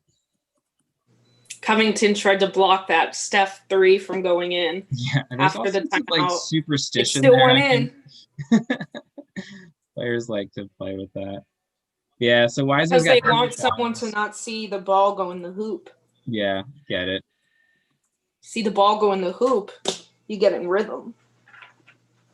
That went in the hoop. Yeah, so Phoenix Suns are 5-1. yeah, they've been killing it. I keep my brother keeps talking about how they're going to be a top 3 team in the West, and I keep telling him that's That's a little crazy. too far. But I mean, they keep winning. Yeah, I didn't think it was the best move at the time, but then I had to backtrack from that. Yeah, I mean, Bad take on my part. Chris Paul cannot be doubted in terms of just raising the floor of teams. He's proven that time and time again. That OKC playoff run last year is crazy. I mean, you look at that roster without him, and they're easily out of the playoff. Devin Booker, late, like I was watching their game last night, and it was starting to get a little close, and then they just put the ball in his hand, and he completely. Both those guys as closers, either of them can be just sort of devastating down the stretch. It's tough. Yeah. Jazz beat the Clippers just for another score that went final. Looks like Mike Conley went off. Good for him. Always liked Mike Conley. Bradley Beal, Washington gets their win. Bradley Beal with 30. I'm going to check and see if my earbuds are working. Be right back. Some good shooting for Washington tonight. Yeah, I was watching a chunk of that game on League Pass just because, Minnesota. No Westbrook. There we go. Yeah, it was kind of the perfect Warriors game a Warriors fan game. Who generally, I mean, I'm certainly one of the group of Warriors fans that's anti-Russ. And it's pretty incriminating to see that a team that has not won yet look that efficient on offense the second he's not on the court. There's obviously a lot of just them being hot shooting, and Minnesota is really bad. That was another clear takeaway from watching that game. One guy who, good for him on beating, on kind of silencing the haters a little bit, but Paul George has looked pretty good to start the season. Yeah. Oh, Wiseman remembers he's big. It's a nice little move. Should have hit it, jump but hook. Yeah. But I haven't seen him really go on the post very often, and I like it. Bad rotation. Oh man. Cantor offensive rebound. Lucky That's he our ball. misses. Yeah, Wiseman missed the box out there, but contest a shot well enough to keep him guessing. All right, let's see with the Jeff Draymond. Green. Double on Steph. Trapping Steph. Nice Finds pass an to open Lee in the Lee. corner. Misses. Man, we are just throwing up a bunch of bricks. Trust me, you should have seen the Heat today. 4 for 15 from 3 as a team right now. Oh man, Wiseman with the great box out of Cantor. Foul bounces to the other side. Derek Jones goes 2-on-1 and they get a Come on, guys. Don't let this get back out of hand right before halftime. opposite of what you want happening here. Nice spin by Steph. Gets the call. Oh, and the bucket. And the bucket. Oh, Good job, lucky Steph. little Curry shot right there. That's nice. That's what he practices. Yeah. I mean, important to see. I've been calling for this for so many years for Steph to try to draw more fouls. You know, I mean, I appreciate that he isn't like trying to cheat the game like some players who just try to draw fouls without really trying to James Be Harden. right back, guys. I will be right back. Yeah, no worries. But it's, you know, for somebody who shoots 90% from free throw, I like got to he take can care of a really, little amp problem, so I'm going to vacuum him up. Hopefully, you don't hear it. no problem. Also Fan. third personal on Derek Jones Jr. Yeah. If they can just, again, we got Pascal in now. We'll see if he can help do what he did before. Loses CJ, though, and CJ just gets an easy elbow jumper. Yeah. So Come on, get it down to about 10. Weird Pascal. Steph drawing all the attention.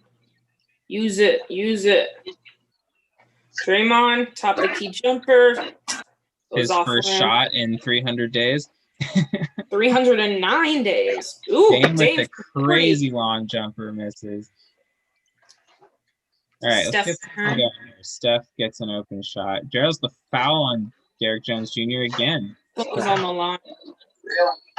If that's Derek Jones' fourth, that's big. Yeah, that was. I thought they were going to take out Derek Jones, or did he get Melo? It looks like it was Melo. Yeah, maybe. I'll have to see a replay on that. I thought it was Jones. No, according to my box score, it says Derek Jones. Yeah, I think they just showed Melo for some reason. Yeah, that's great. He's been bothering Curry on. And they're Did you still guys keeping. hear that? Oh, okay. There he goes. No vacuum. Did you hear my vacuum? Okay, good.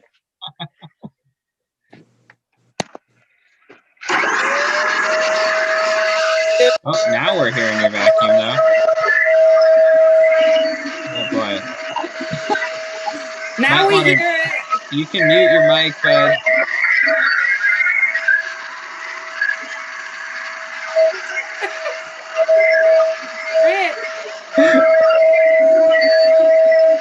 Oh, boy. Whew, Warriors get lucky there. I don't know why I'm talking. Nobody's going to be able to hear it. I don't know what to do but laugh. Ray drives inside. Nice play, Oubre.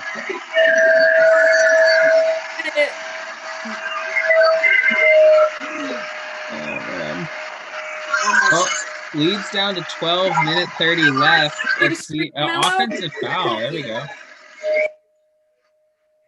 Rich, we heard it. Yeah, mute yourself if you're going to keep vacuuming. Down to 12 with the ball, though, so we still have this hope of closing it out and going into the second half around 10. That's usually the hope. Steph fakes inside to Pascal. Nice pass. What? Did they call offensive foul? No, I think they called it a defensive foul. Okay. I think it was on Pascal's shot. Yeah. Rich, we heard all of the vacuuming. Yeah, great. I tried to yell.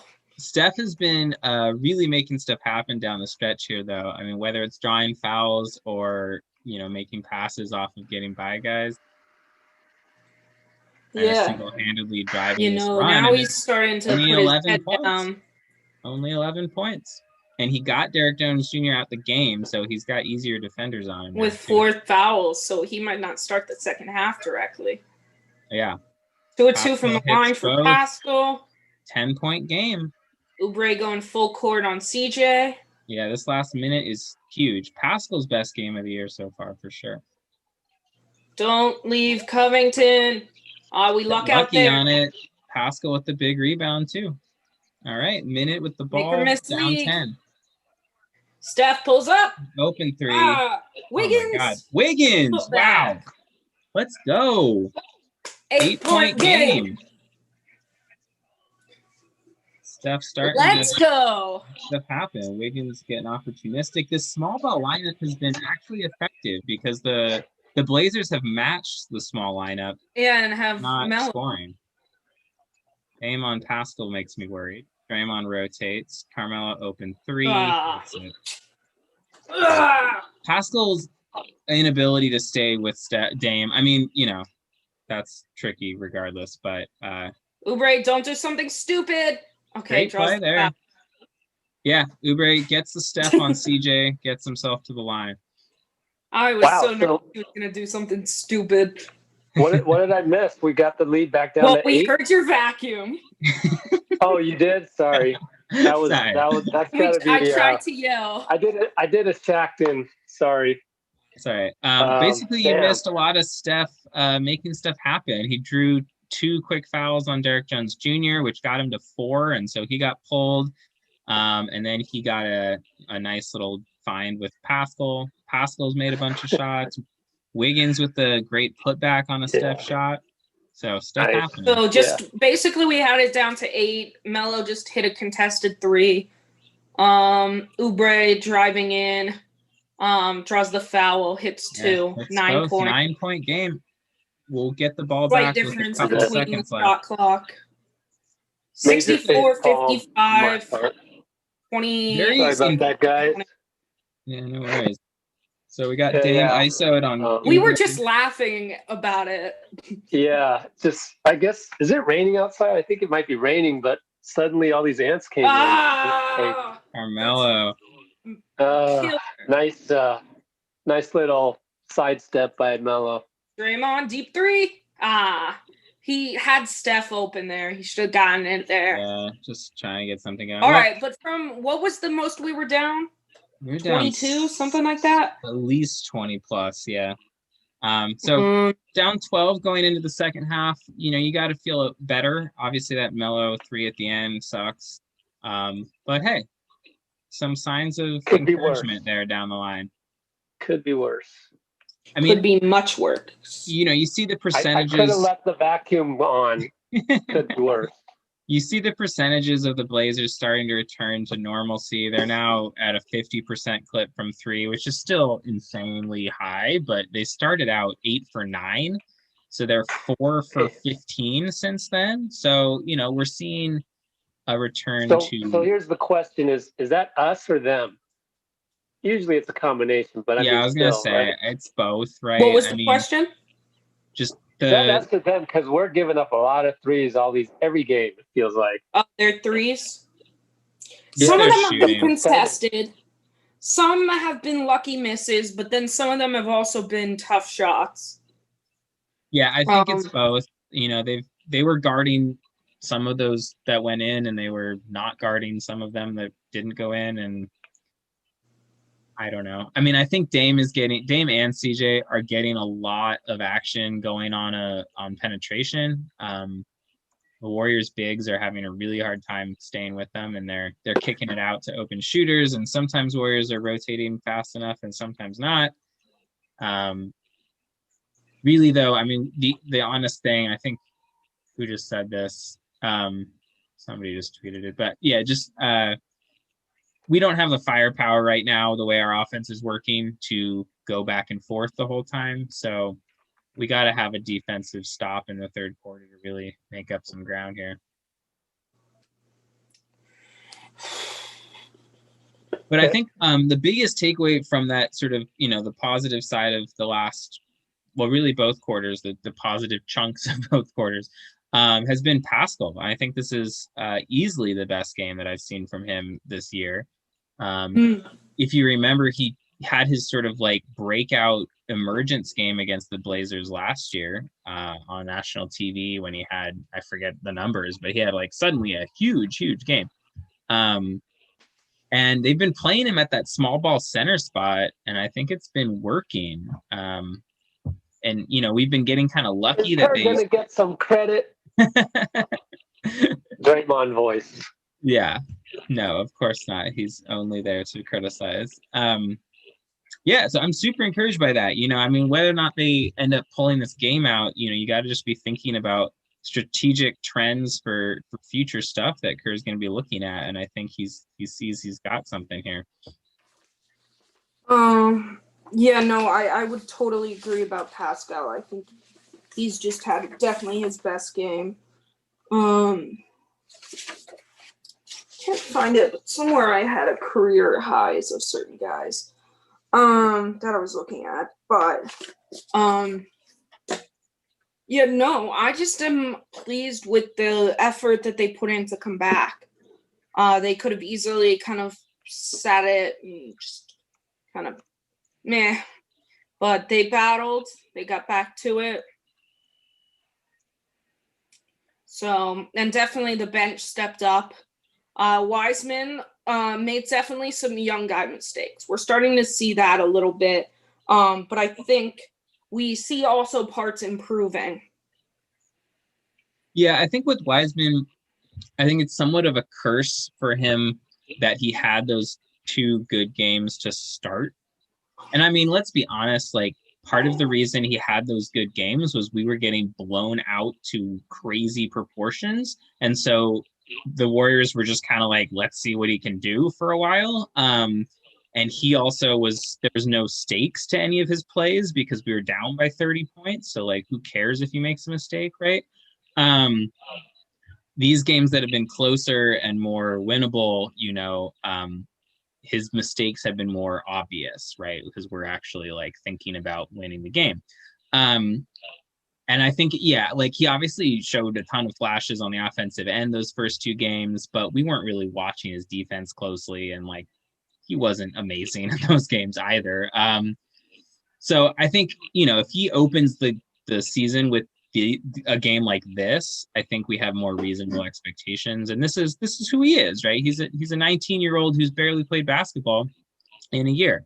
And he's gonna have a long learning process to be who we want him eventually to be. But I think, you know, I mean, we just keep seeing flashes, and he's obviously got a ton of talent, but I don't think we should be surprised that he's having these sorts of struggles. Enjoy the process. That's how I look at it. Now, one thing, kind of looking at how things have panned out. First off, we were down by 20, was their biggest lead. We cut it to 8 at halftime. But when looking at the team comparison, we're pretty much even 27-28 on rebounds. Pretty much even, you know, we have 3 more turnovers. We're shooting about 42%. They're at 46. Here is the problem. They're at 50% from 3. We are at 23.5 from 3. In order for us to come back fully and win this game, their number needs to go down and ours needs to go up. Yeah, sometimes it's kind of just that simple. And we got to share the ball more. I mean, 9 assists in the first half is un-Warrior-like.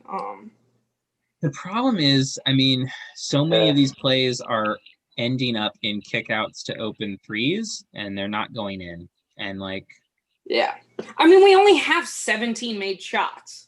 Yeah. It's interesting watching Kerr as sort of an ongoing thing that I imagine will be going this whole season, is watching Kerr kind of like move between, does he prioritize spacing in rotations, or does he prioritize just like guys that are actually doing stuff, you know, or like defensive. Like I saw that lineup that he had closing out the first half. You had Pascal, Draymond, Wiggins, Oubre, Steph. Not a lot of spacing, right? Like only a couple of those, only really one of those guys is like a real scary threat from three. The other guys are like, okay, sure, I guess you can guard him out there.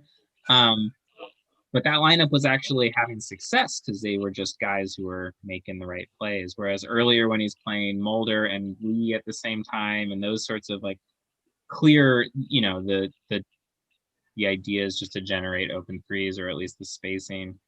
Those weren't as successful this game. But in Detroit, I think you could say the opposite was true, that a lot of times like Lee was giving them the spacing they needed and things like that. So it's going to be an interesting dichotomy of like how much does he gear the team towards generating threes when it's a team that has still not proven they actually can hit threes at a real rate. I do appreciate the fact though that people that have not consistently been hitting threes have not shot a lot of threes.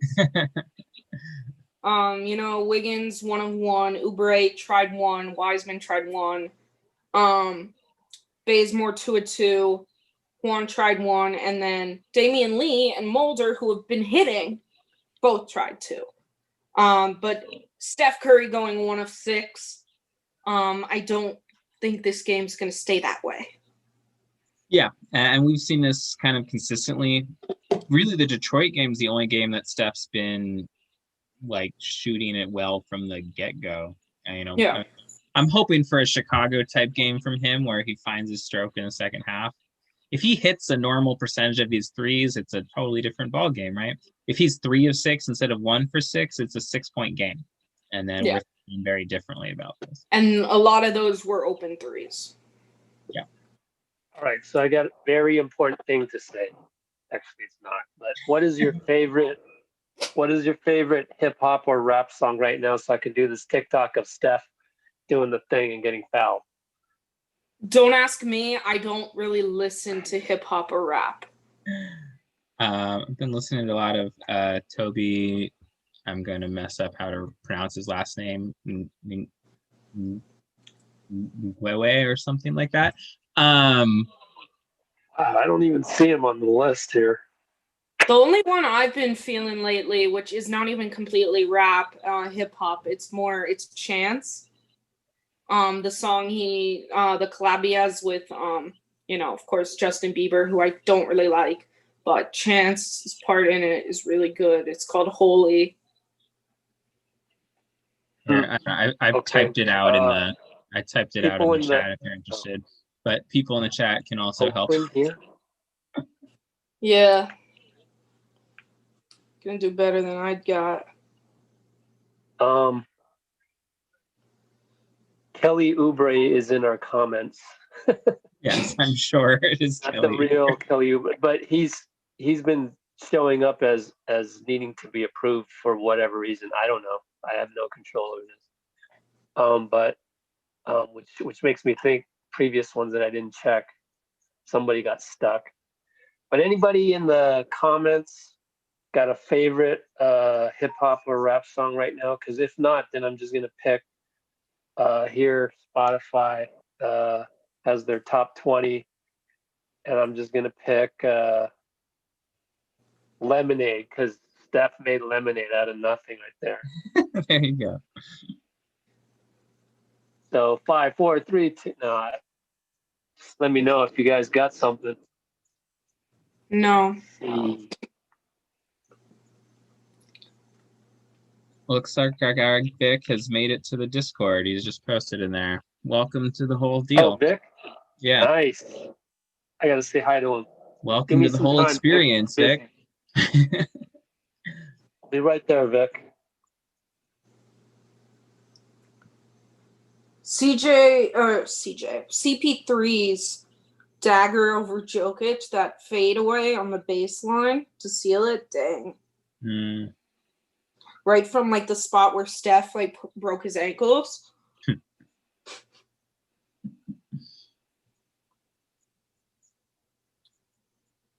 Okay. Yeah, I just saw Marcus Thompson retweet, or Slater's original tweet, but say that the Warriors are so far allowing 45% from three from opponents for the season right now, which is Not good. real bad. He said that the league worst last year was 38.9%. Obviously, we're, small samples and everything, but it's a disturbing trend that I'm sure Kerr is well aware of. Some of that has got to be chance, just flukiness, like teams hit shots, but sure there's something about what kind of shots we're allowing them to take too.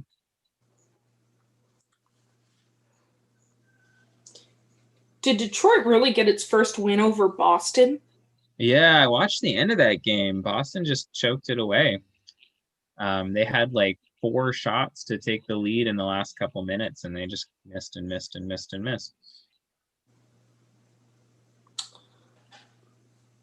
Yeah, but after seeing, I don't know, there's so many weird results happening in this early season that weird. So weird. I don't really know how to It's think been about. a really weird start to the season. Steph talked about that.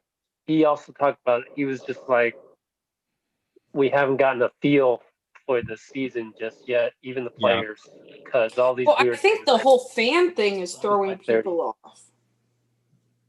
Yeah, I'm sure there's plenty of good theories out there. I don't know. I mean, there's no such thing right now really as home court advantage. Yeah, I think there having is your locker room. I think there's really something to the amount of blowouts that seem to be happening, being related to the fans situation. It feels like right now games are either blowouts or really close. Yeah, the thing is, it's just a theory. I don't know. I've never played in front of 20,000 people, obviously, so who knows how that really affects you when you're really thinking about it. But I mean, I do think that there is, as much as there is a thing called home court advantage, a lot of it is about, feeling like there is energy that can be generated by the fans in the arena. And a lot of that is just cheering and stuff and like just feeling hyped about it. But I think there's the other side of it is if, you've been at games and if the Warriors start losing and we have a stretch where like the lead is growing, there's usually a fan resurgence to like, hey, let's go, exactly. Let's pump up the energy, and it's not like that works every time, but I have to imagine that works sometimes to some extent. It gives them a little bit of motivation to like, rather than say, and this one's gone, to say, let's give it a run. Yeah, because what I'm seeing is like games that usually would be, okay, they're 10-point leads and maybe it goes back and forth and maybe the team up 10 is good enough to just keep that lead. But I'm seeing those leads go to 20 and 30 and then 40, and it's like that doesn't happen in a normal season. You don't see these 40-point games over and over again. And so something must be different. That's like once the game is a little out of reach or feels a little out of reach, teams are just kind of letting go in a way that they weren't. All right, we're back to action. I kind of feel that way with my old men's basketball league analogies. Whenever we got down by 20, it was like time to go home. Like first half, it's like might as well just drive home. There's no like crowd to cheer you up. Yeah, CJ starts right back up. All right, at least they had a decent contest on that, but let's see if we can get something going. And Dame on Steph. Not a great pass there. Yeah, right idea. Dre throws it at Wiggins' knees. And Wiggins slow to come back, so we have an open 3. Portland smart to just pass it around until they find the open guy. Covington hits 3 right back where we started. Oubre open from 3, really far off. I'm not sure if I like that shot.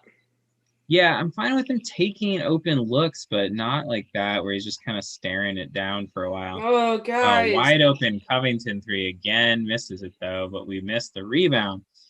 Wide open Dame 3. Misses it. And we missed the rebound. Woo, boy. This is a rough open to this third quarter. Getting lucky on these shots, but just giving it right back to him. Draymond gets called for the foul.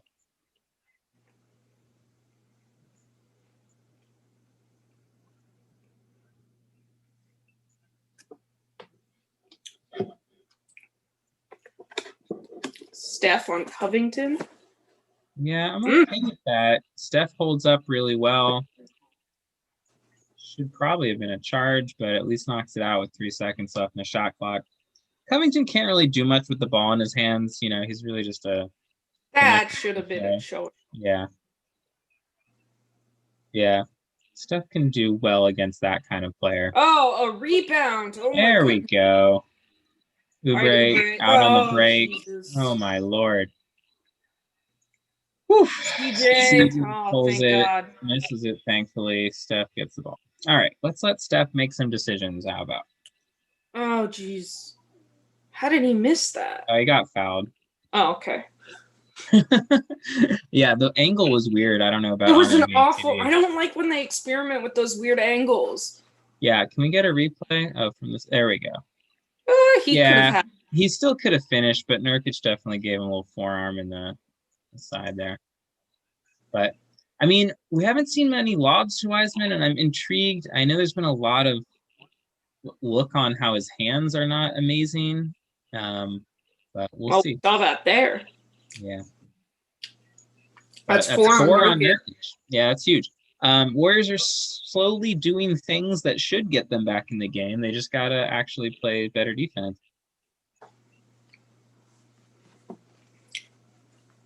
Wiseman hits his 3rd free throw of the game.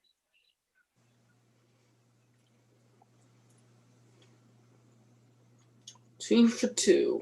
No, 4 for 4 for the game. I mean, that 15 stroke still point looks game. real.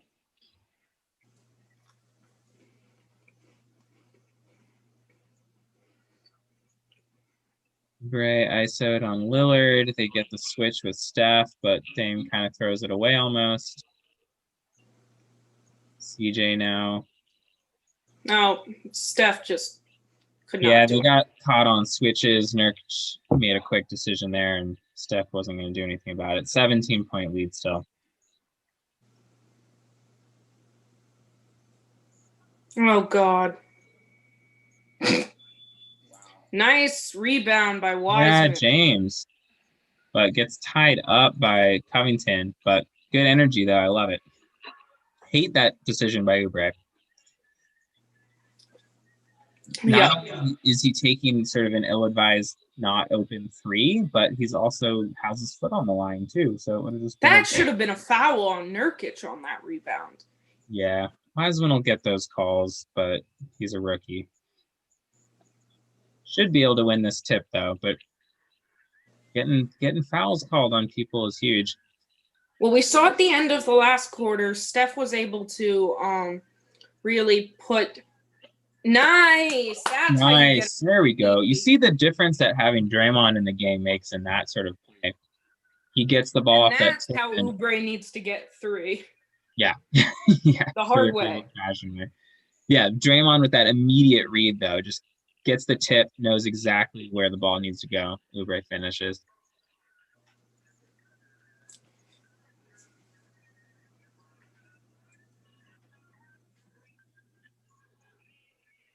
Can't finish the 3-point play. 15-point game. This is where we got to get some momentum, though. See if we can get some turnovers, start this whole transition game. Wiggins kind of fell asleep. Oh, they're playing zone. That's what's going on. Okay. Wide open CJ. Oh, God. The other problem of zone is rebounding. Game gets by Draymond, goes into Wiseman, and finishes. 17-point game. Kerr's been busting out this zone a lot. I don't know. If your problem is allowing threes and offensive rebounds, zone seems like the worst idea, but I don't know. Wiseman could have done more there. Yeah, I think he's scared of getting another foul. How many does he have? 3. Yeah. Wants those minutes, doesn't want to get yanked. But yeah. I'm not sure. I'd have to look more slowly at some of these plays, but they're just really allowing open threes almost every possession. And here's the big difference we're at right now. They have 57 shot attempts. We have 44. That's huge. Yeah, you're just not We're gonna up win. to 9 turnovers. The only thing keeping us like remotely in contact is the free throw line, but like, I mean, we're down 17.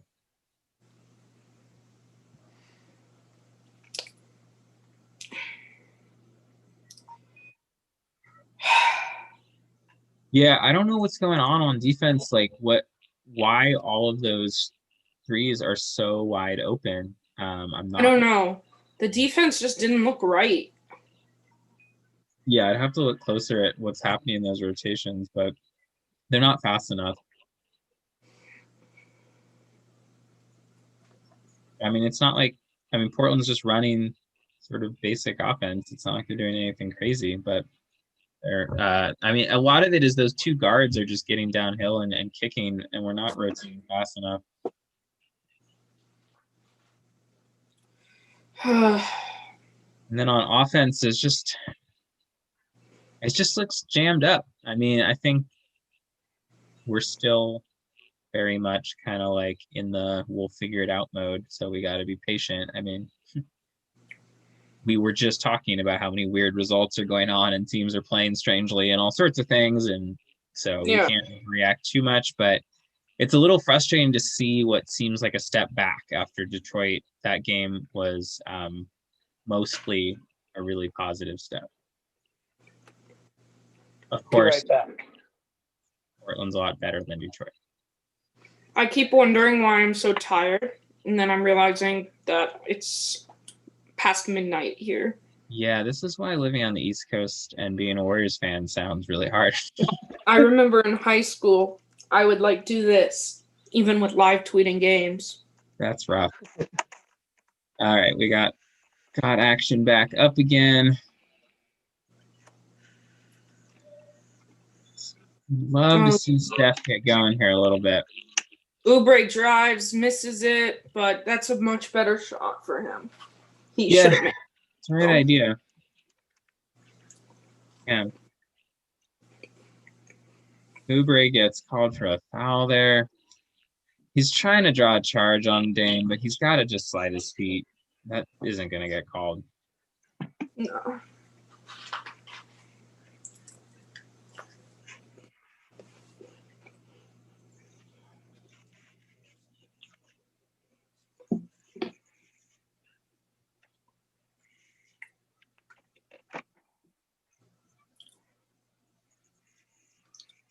Nice. That's Draymond. Draymond, yeah. Just smart recognition. Steph.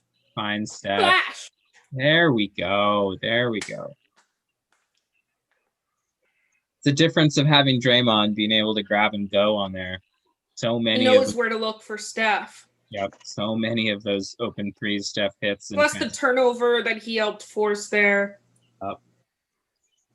Oh, man. Steph gets a dumb foul. Well, the good news is he's not in foul trouble. Yeah. I think that's his just first. All Draymond right there.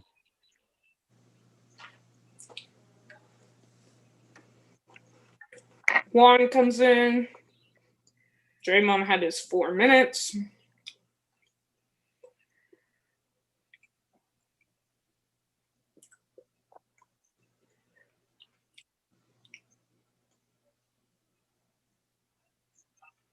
Nice, Wiseman. There's what we've been hoping to see, that kind of rim protection. Now we're out on the break. Oubre. Nice. There we go. Raise it. I mean, this whole team is going to be really, really, really dependent on transition have opportunities. Mismatches. Nice. Again. Wiseman. I was just about to say that I've been worried at how Wiseman. 2 great sessions in a row.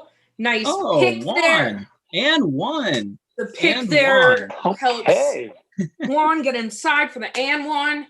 Where are the haters? Where are the Juan haters? Man, we got so many. One play he pins. Ooh, he just pinned it. A few haters of Juan were on our YouTube lately in Juan videos.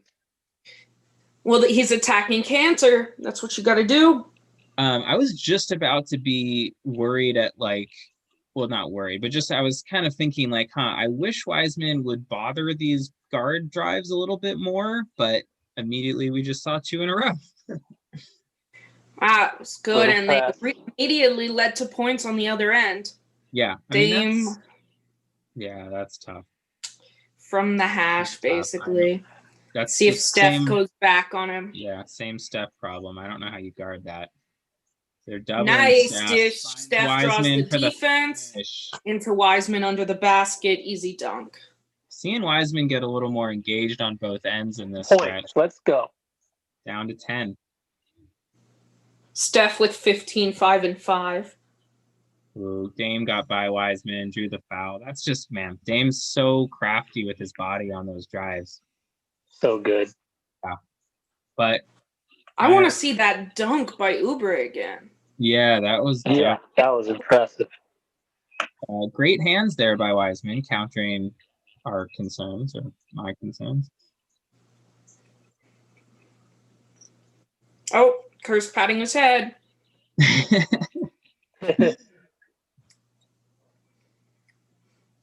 Mooning. Everyone's seeing themselves I just wish YouTube wouldn't be so vigilant on the highlights, because Apricot deserves to have that monetized for him and all that. I And know. he's not able to because it's the highlight. All right, lead back to 12. We're trying to figure it out. Yeah, they subbed Wiseman out with his 4th foul, but an encouraging stretch from him. Wiggins, not sure I like that. Yikes, Wiggins, my dude.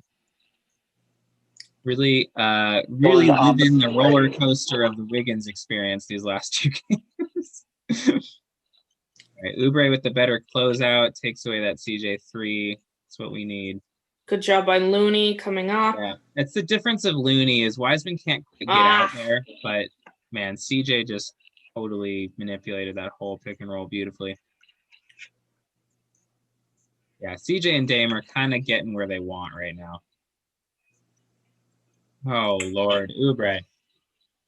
It's a rough game from Oubre and Wiggins.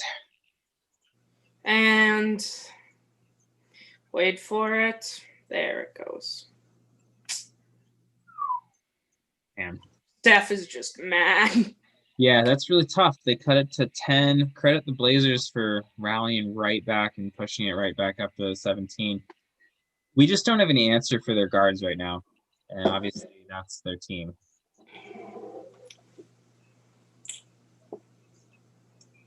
Man, that's tough. Dame coming alive a little bit. He had kind of a quiet first half. CJ was carrying the load, but Dame's up to 23. CJ's at 20. Yeah, we're 5 of 19 from 3.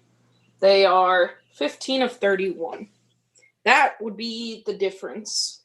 Yeah. I can't believe they're still hitting at this clip, though.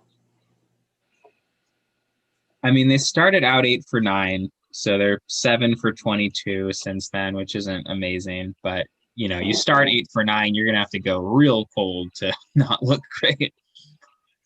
And they haven't. Yeah, we'll see. Looney doesn't seem to really be his game. Like, he's not finding a matchup that works for him, unfortunately. No, he's had some good moments staying in front of guards, but yeah. They're really taking advantage of that, like, secondary action. So, like, Wiggins or Looney's, like on that last play, they run that pick and roll. Looney does a pretty good job of jumping out on CJ, but CJ pushes it a little bit, and then the helping the helper isn't happening fast enough. Like Harry Giles was just kind of sitting there wide open. He's Looney's man. Depending on which side of the court, I'm not sure whose job that was, but that kind of stuff is still, they're just not quite on a string yet. Are you good for a sec if I take a bathroom break? Sure. Yeah, we're good. Go ahead.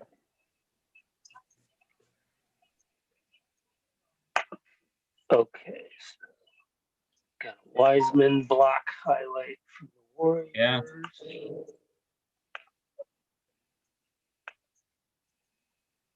Oh.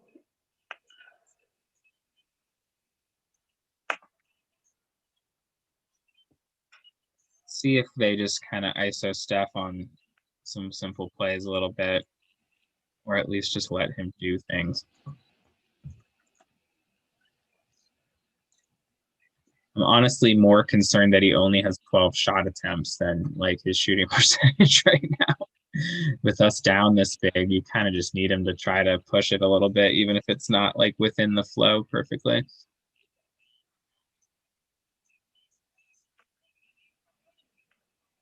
Why are we posting up Juan Toscano Anderson? All right, works out. Looney gets kind of a blown play layup, 15-point lead. Got Bazemore back in the game for Wiggins. They're pretty heavily relying on Bazemore as the bench wing this game.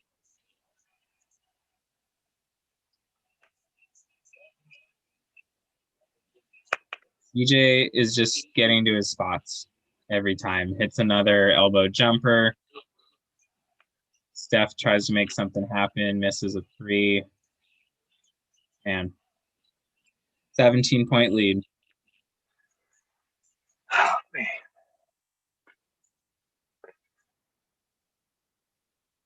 Bazemore gets blown by Dame right to the rim, finishes 20-point lead, or 19-point lead.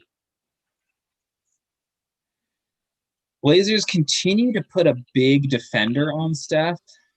This time it's Covington. Steph kicks to an open three, bricks again.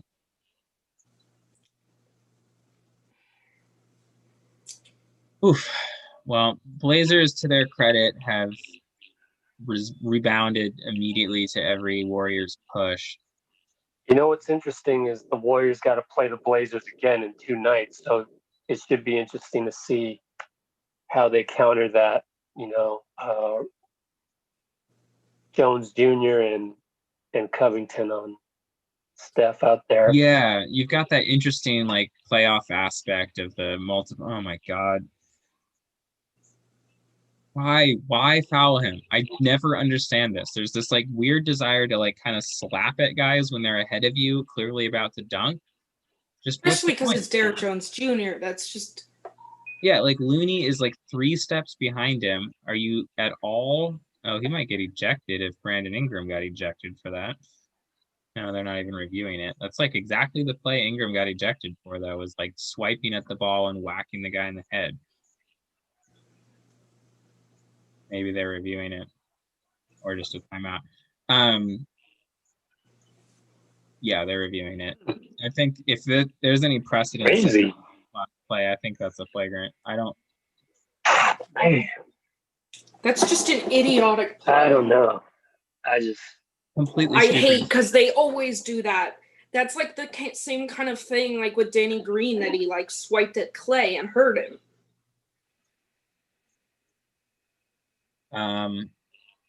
Yeah, I think that's just. I feel like these days with flagrants, we're just riding the river. Like, oh, we're checking for flagrant. Okay, where's this gonna take us? Like, just I don't understand that part of the game anymore. But it's just such a stupid swipe at the ball. I can't believe Looney, who's usually a very smart player, does something that dumb. what was the initial turnover? Did he make a bad pass or something? Maybe he's trying to make up for it. Somebody made a bad pass. No, it was Juan. Juan made a bad pass. I just, as much as like, I think this is going to be the tension all year is like, how much do they just like unleash Steph to go ISO and stuff versus, continuing to run normal offense. And they got to go back to what they were doing to end the half, where they were letting him kind of have the ball in his hands and I think when make a play. Yeah, when you let the other team get the ball out of Steph's hands on this version of the Warriors, you're just you're giving up. Like, I mean, not every time, but like from what we're seeing, two to make one situation. Sorry. Yeah, you're just playing into their hands, and you didn't need to do that. It wasn't playing into their hands when you had Clay or KD or both out there, right? Like, Steph can get rid of the ball, come back, run around, get it back. Like, it's not necessarily just giving up on the possession by doing that. But it's turning into a lot of like Looney and Juan Toscano Anderson like making decisions, or Oubre taking pull-ups. And it's like, that can't be the offense. Like, that can't be it. That's cool. We see Damian Lee on the bench talking to Wiseman. Yeah.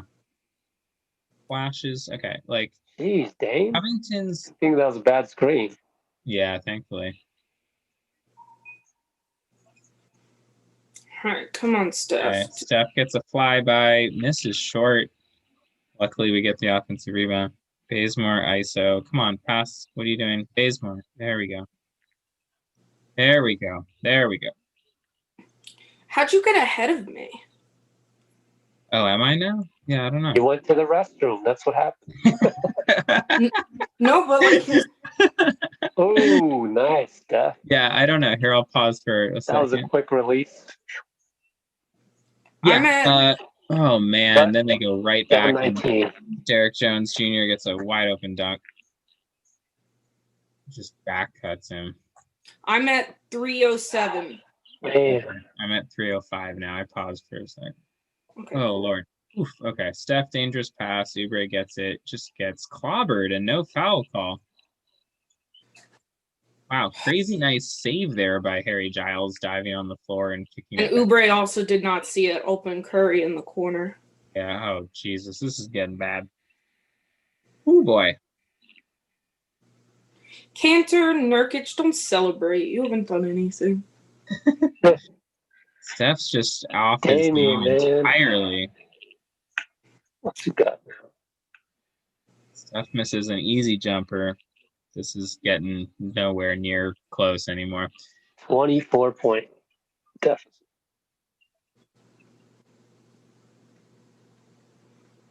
Yeah, Dame's just in rhythm. ISO and Juan goes right by him, but can't finish. Steph finds Bazemore to Juan to Bazemore.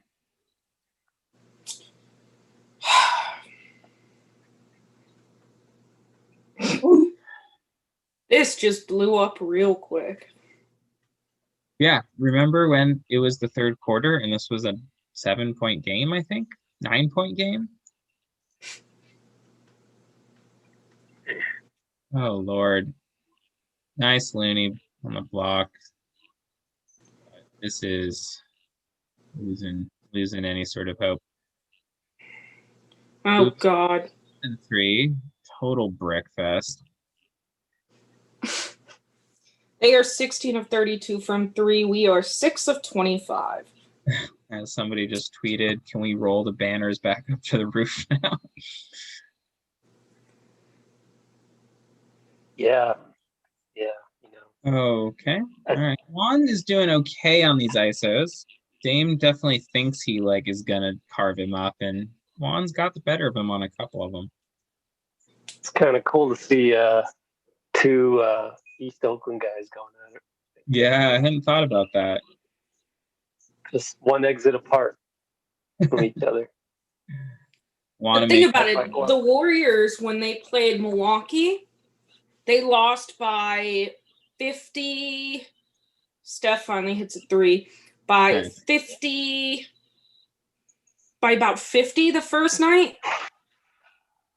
And Milwaukee hit 28 threes. The next night, the Heat came back and won the game. So, you know, Yeah, play Portland in 2 days. I mean, Portland is up and down too. They're very streaky.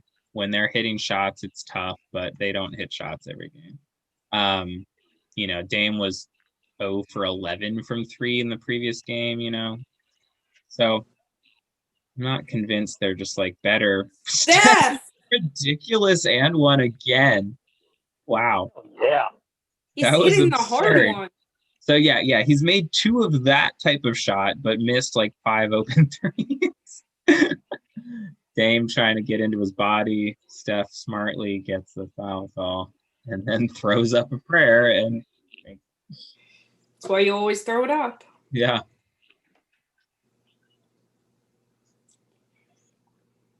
At 18 points. 18 points. Steph now with 24 after he makes his free throw. 18-point game.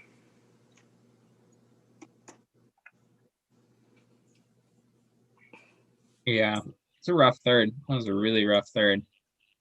It was so good, and then it was so bad. Yeah.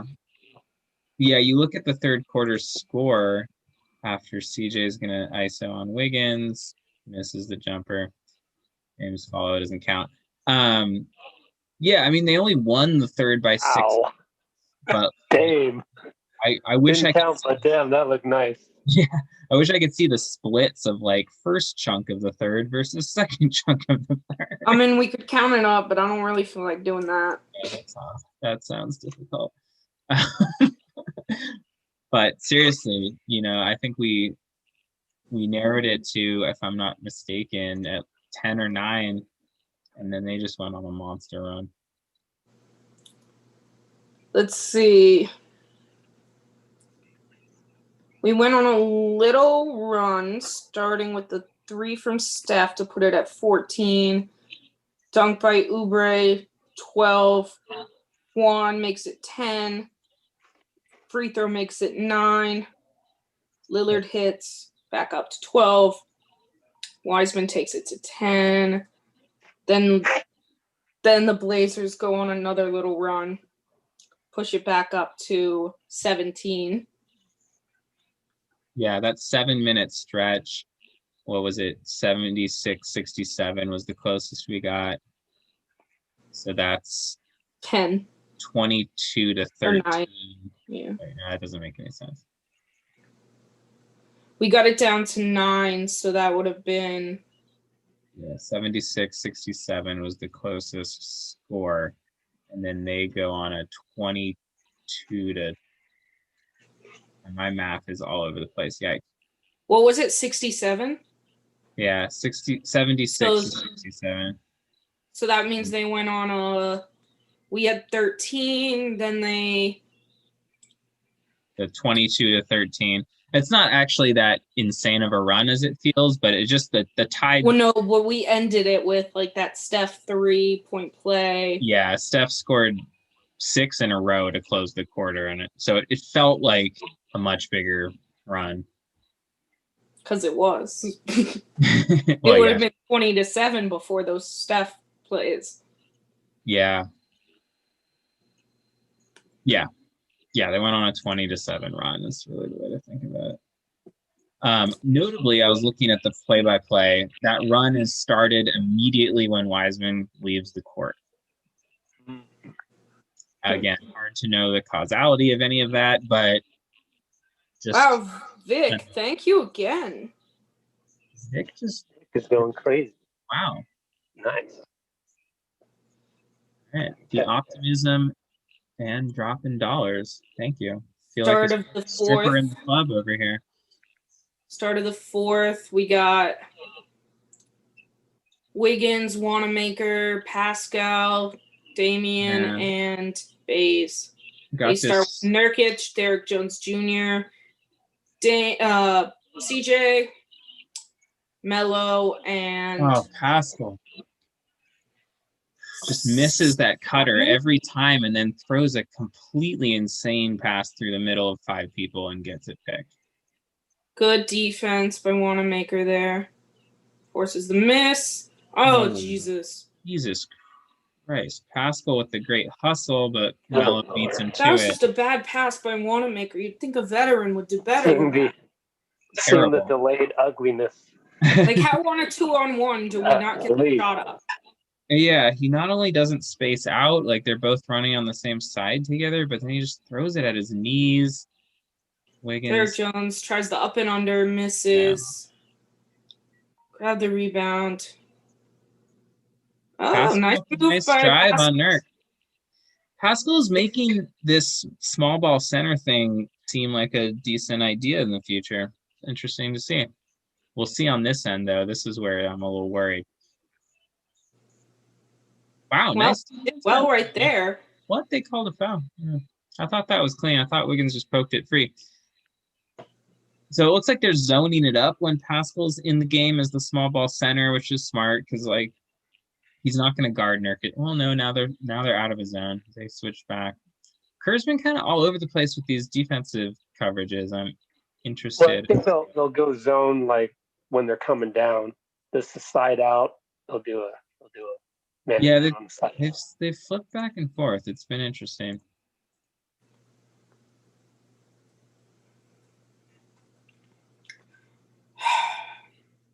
This feels like it's going to be a game of missed opportunities. Yeah. It's fun sometimes for me to just observe Twitter now rather than partake. We got Is Kerr getting fired yet? Oh, Oh, CJ. God, I don't know CJ. about that, but jeez, man. CJ the floater, man. Yeah, he and Dame have been so good tonight. It's really hard to beat this team when both of those guys are clicking. Usually you'll catch one of them slightly less efficient than their usual, but man. So yeah, Remember in those playoff games, in those playoff series, like it seemed like they'd alternate nights where they were on fire. You almost never got both of them hitting every shot, but it's tough. Wanamaker 3. Nope. That was a brick. Continues. What are we now? 7 for 27. CJ just getting wherever he wants to go. Good defense. Nice defense on Nurkic. Come on. Do the right play. Jesus. That's what? Oh, he had boy. wide open Wiggins in the corner. Made And then right whatever the hell happened there. Yeah, the one defensive play Carmelo makes the season just happened. So like that was like 3 bad plays in 2 minutes in the fourth quarter by Wanamaker. Carmelo just suckers Lee for oh boy. They had opportunities, 3 fast breaks basically. Well, I guess 2 fast breaks and the bricked 3. Yeah, and that's where a veteran cannot do that. Yeah, Wanamaker eroding the positive things I had just been thinking about him.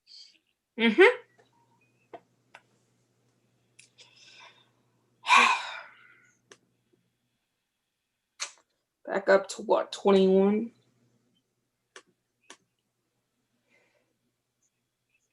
Yeah, if he makes this one. Can we just cut Wanamaker and go with Mannion? No. That's not going to be better, I promise you.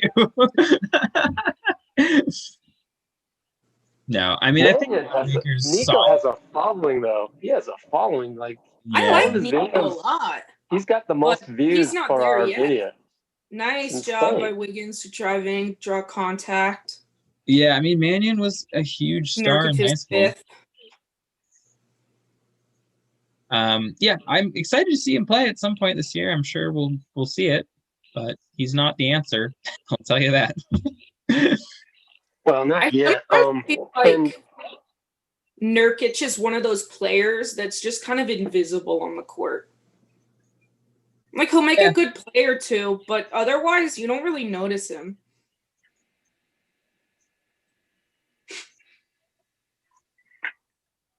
We got Kevin O'Connor calling for Kerr changing everything. Also, we can't actually just cut Wanamaker. Doesn't work that way. You have to study up on your salary tables. Oh my God, Wiggins misses both free throws. Nothing's going right.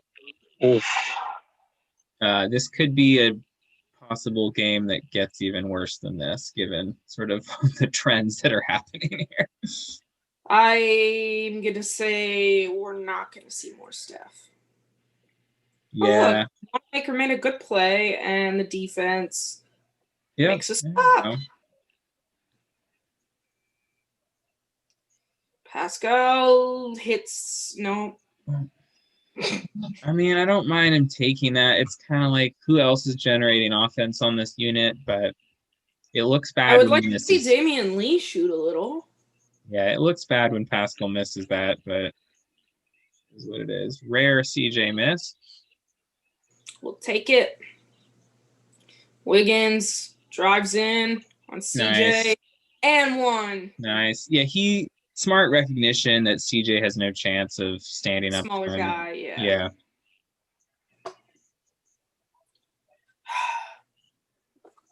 Real quiet night from Wiggins. Not altogether bad, but just very, like you were saying about Nurkic, like, did you notice that Wiggins was playing tonight particularly? Has 13 points, but like, yeah. I mean, this is the Wiggins experience from everything I've seen and heard from Minnesota fans. You have the big game, and then you just don't even notice him next game. God, day 24, I do not understand what intelligence you have about basketball. Oh, that one just don't ignore Yeah, that. We don't need to talk to people who are talking about trading stuff. It's like Bleacher Report had an article, most players CJ. most likely to be traded, and the first one was Steph, and then it was like highly unlikely. I'm like, then why the hell is he in the article? You clicked on it, didn't you? There. Also, there was another bad play by Wanamaker before this. Yeah, Wiggins misses an open three. Wiggins and Wanamaker not starting the fourth well. 20-point lead. A lot of nothing happening here. Just some. I mean, if you put together a little something, but I don't see that happening. The game's over, but it would be nice to just get a little momentum going into the end of the game, just to feel good. Because we see him in 2 days. Yeah, we got Wiseman at the scorer's bench, ready to check in. Maybe he can get a little something going. Just feel good going into the next matchup. But yeah, CJ is that's an offensive foul, but CJ is just carving them up. Like, whether or not it always results in points, he's basically just getting wherever he wants every time. Steph checking in, or is he just? No, I think he's just slapping people 5. I was surprised. All right. Game of what ifs. Yeah, I mean,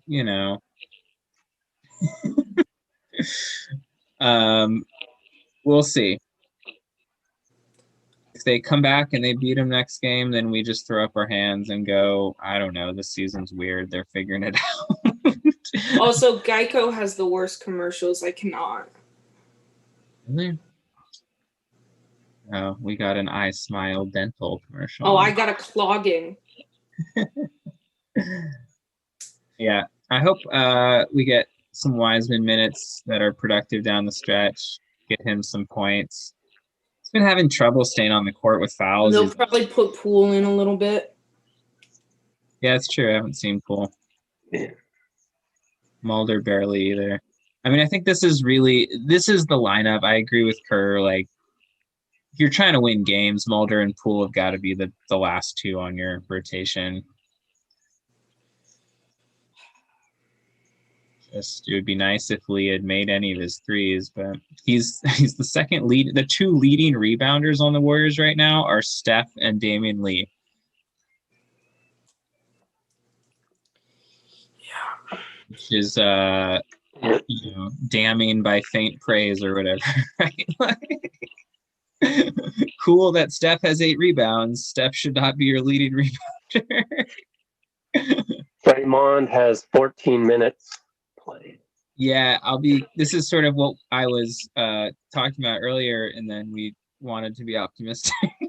But, also, we wound up with 14 turnovers. Just 7 assists. Not terrible. The 17 assists, the ratio is not good. 14 7 turnovers. of 29 from 3. Yeah, that's the part. They got 13 more shot attempts than we did. Yeah, those are the things that doom you.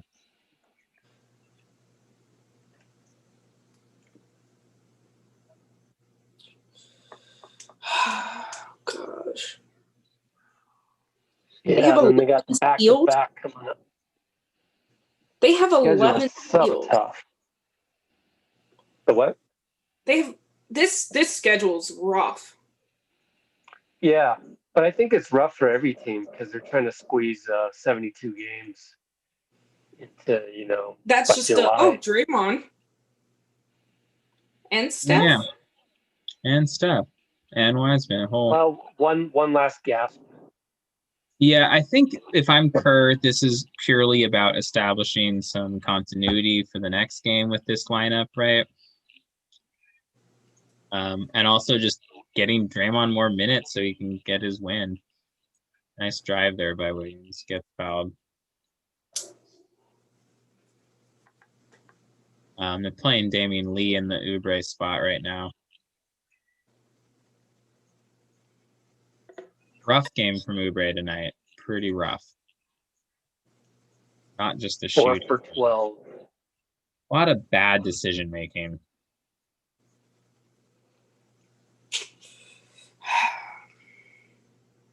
Yep, he's definitely one more of the instinct type player. Yeah. It's a tough system for guys to learn, and especially guys who are used, like he's just been doing so much of kind of just watching Booker dribble around and then pass him, and he gets an offensive rebound or stuff. A lot less for him to do in the offense in Phoenix. Dame. Oh my Lord.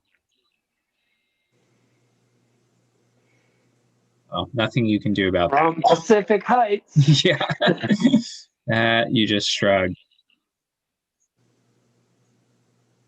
Blazers doing a good job like pre-switching all these screens so that Steph can't get himself Wiseman open. steps into it. No. Good looking shot though. I'll take that. I'm not mad at that. But yeah, I mean that's gonna be a part of his game, that little pop. Gets ISO'd with not bad. Lee gets caught on a foul. I thought Wiseman did an okay job of staying in front of Lee, or lower there. But yikes. Dame, I mean, Lillard's like ability to just stop on a dime right there was a really good example. Yeah. Changing speeds is just incredible.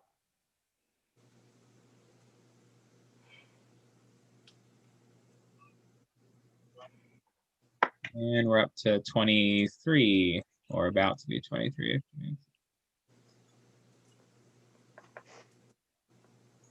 Oh, is that I thought I saw the Warriors sweater fan, the woman who dances in the sweater. Dance cam. Is that her? Dance cam mom. Oh my God. Yeah. Oh man. Great opportunity there for a Wiseman Steph pick and roll. But Steph throws it at Wiseman's knee, and luckily they get a foul call. No, it's kickball. Kickball. Funny seeing the fans suddenly realize. It's really weird.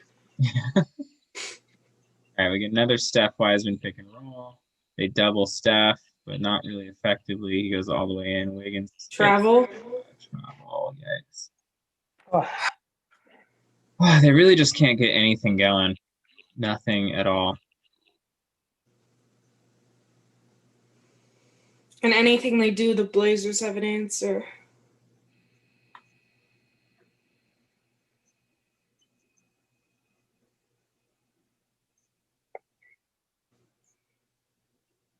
That's just great ball movement. Wide open Dame. Come on. Dame and CJ are up to 71 points between the two of them, almost outscoring the Warriors. Steph pulls short. Good hustle by Wiggins, but not enough. Dame's going to be open in the corner. CJ just gets the foul. Woof. It's bad. Keep waiting and hoping that some positive will result out of something, but it is not happening.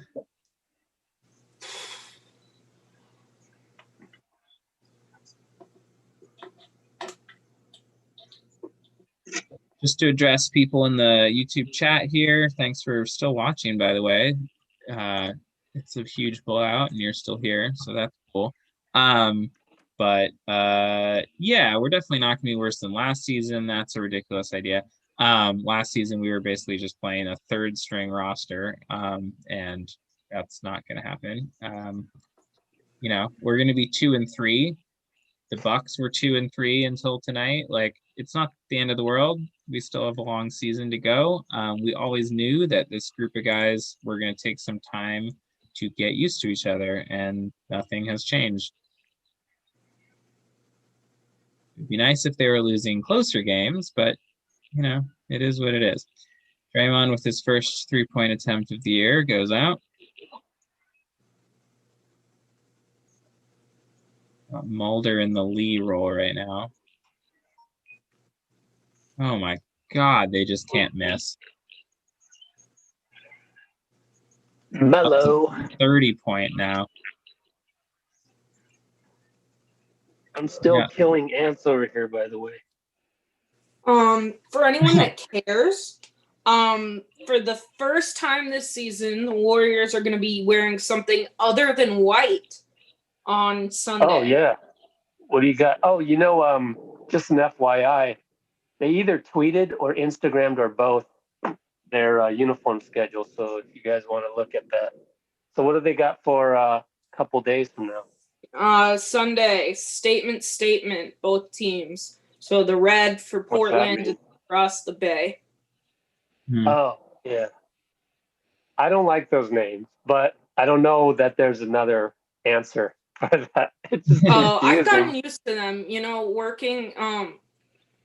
Whoa, God, what are you doing, James? That's concerning. I don't want to see that That shot was his in. offhand. Why are we taking Kareem hooks? Just go I'd like to strong. talk to what's his name now. Oh my Nice God. swat. Nice by recovery Wiggins. by Wiggins. Wiggins gets a lot of blocks. Get up, Wiseman.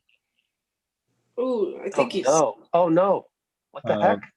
Uh-oh. Uh-oh, uh-oh, uh-oh. What? That's not a good reaction. Hopefully it's Especially garbage time like this. yeah, it's about the only bad thing that can happen. All right, he's walking off under his own power. That was a weird reaction. Yeah, I think he's just having a rough feeling about the game and his time. I think it was his ankle. I mean, that really hurts. But it probably isn't anything too serious if he got up and walked that quickly. But I mean, I had like a grade 2 ankle sprain a couple years ago, and it is excruciatingly not fun. Let's see here. Yeah. Yeah. Okay. If we're gonna get even on our Discord, if we're gonna get just blown out by good teams and beat the bad teams, it's gonna be a long year. Well, it's gonna be a long year, period. Yeah, this is sort of the up and down of like what you do at the end of games, right? I thought it was probably a good idea for Kerr to play the starters a little more and get a rhythm with Draymond, but then of course, this is why you don't do that. Well, I don't know. They down 20, anything can happen. Stuff gets hot, who knows? But I just think, these days you lose a starter like Clay, and Clay's, more than a starter. He's a future Hall of Famer. But just goes to show you how important, 1/5 of the team can be like that, as a starter. And just I mean, if you think about it, the Warriors lost Clay's a top. I would say 15, but at the latest 20 player in the league. Yeah, sure. Yeah, so it just goes to show you, like, they're such a different team just with the loss of one guy. Like, this is like totally different basketball that we're seeing.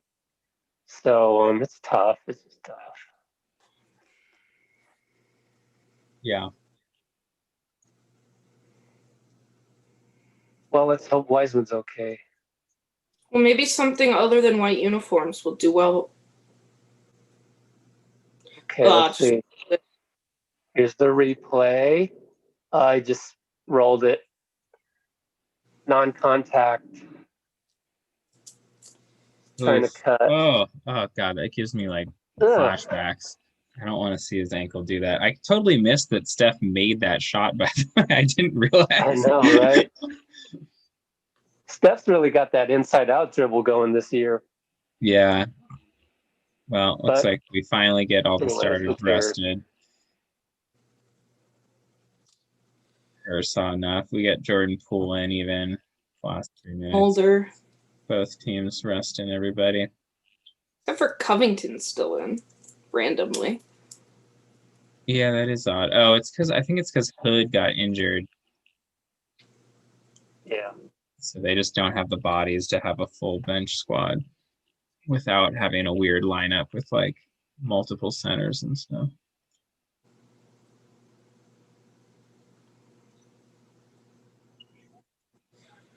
Ooh! All right. I didn't realize Mulder had that in his game. That's cool. Nice drive and dunk there. I don't think anyone was expecting that. Everyone's a little down though, but so no. Yeah, well, yeah. Understandably. Yeah, I think the frustration in general is the come down after feeling like you had a little like upward momentum going on, you know.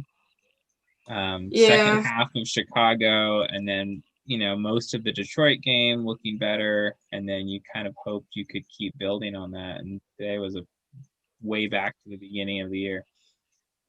I think ultimately there's still a,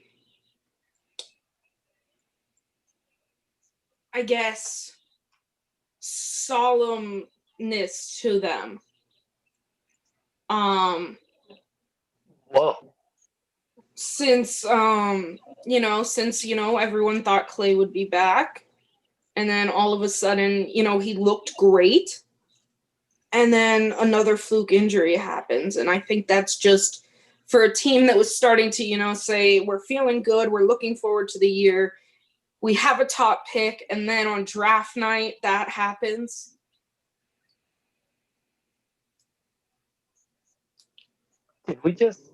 Did I really see a tweet from NBC just now? The aggregation of Clay's message to his Chinese fans. Yeah. It's like, you're tweeting that right now? And not only that, it's, an aggregation. Not a lot of highlights to put up lately. Yeah. It's funny. All right. 2 minutes left. Apparently, Carmelo just passed Tim Duncan on the all-time scoring list earlier today. Cool. Interesting. Given that we're kind of low on interesting things to talk about,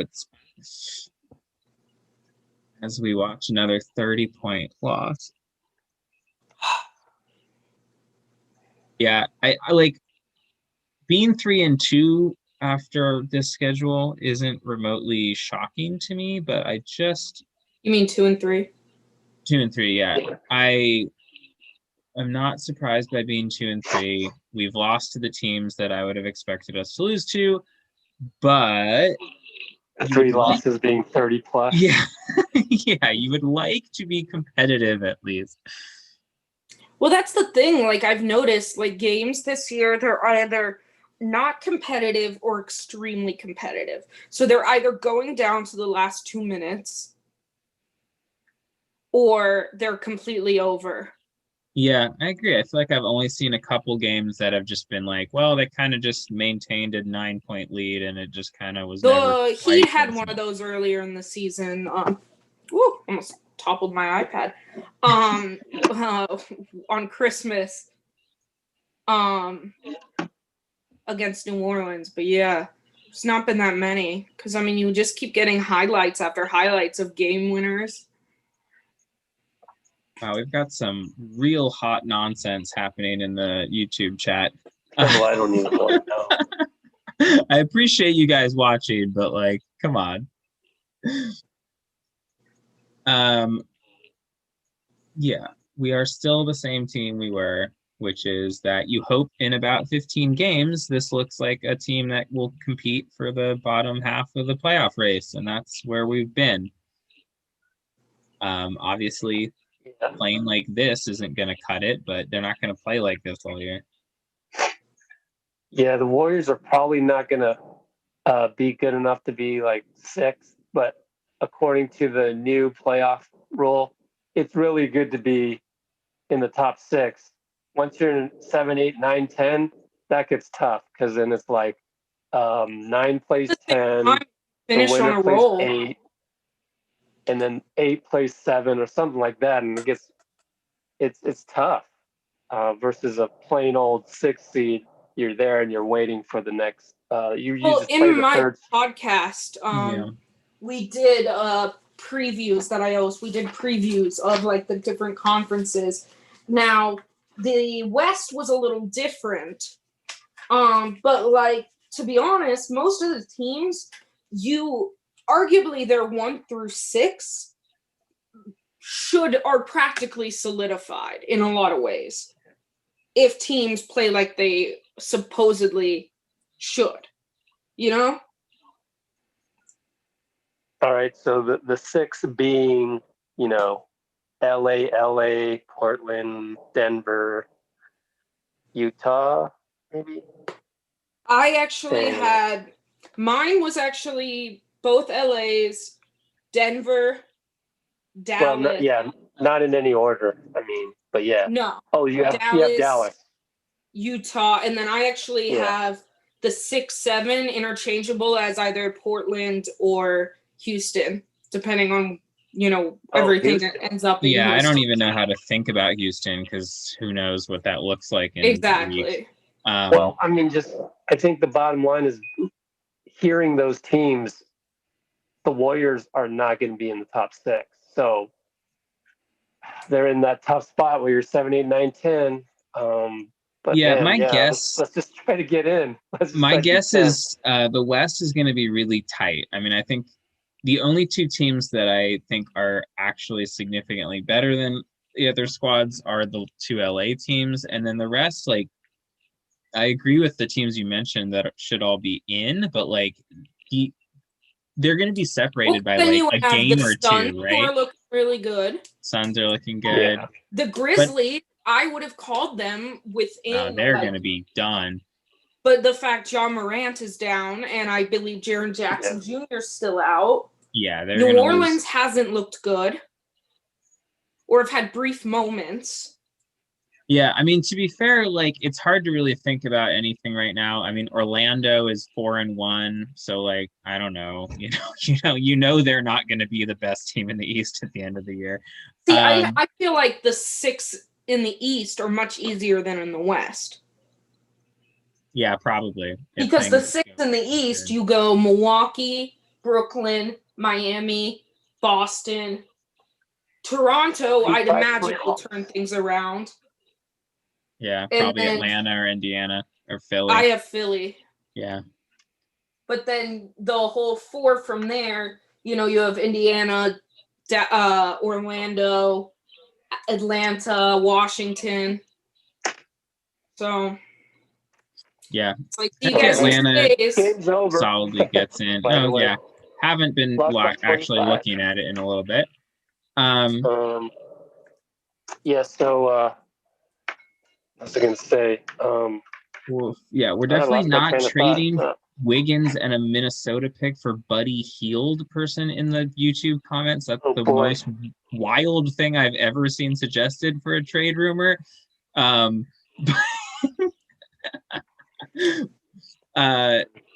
Anyways, yeah, nothing's happening here. You all are on your like trade generators too often. There's no big shakeups happening with this team. And the Raptors are not going to trade you Wiggins for Siakam.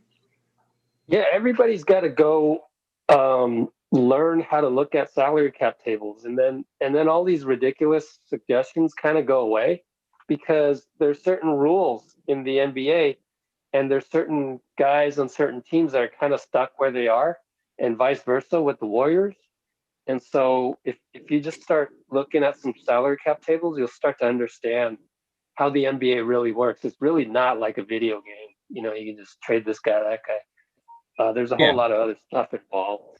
And just, I mean, I get that like there's a whole media apparatus that's just around generating like what if trade scenarios, but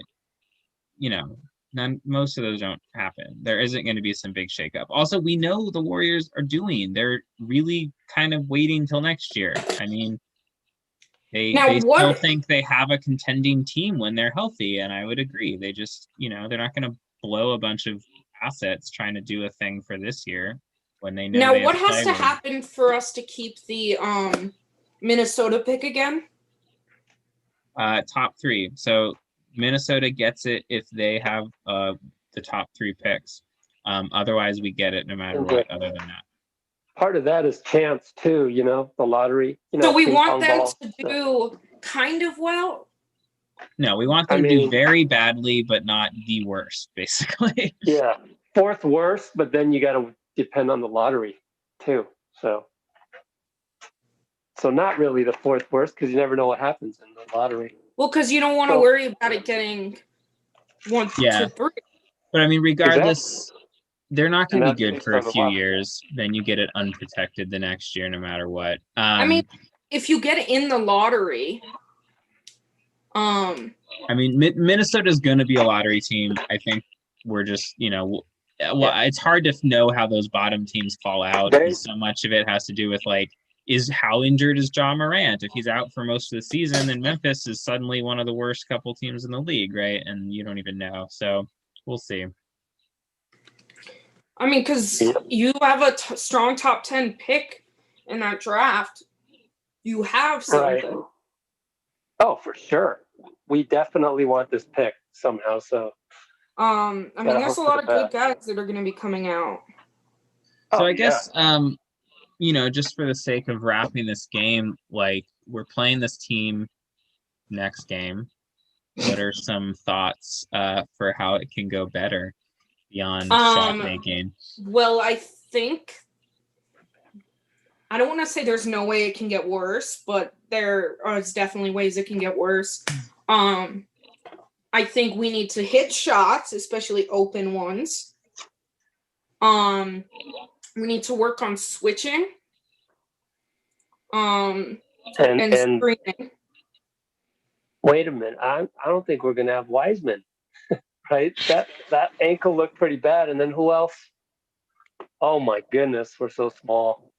Start Looney against Nurkic and then we're gonna the Pascal run at center wasn't that bad.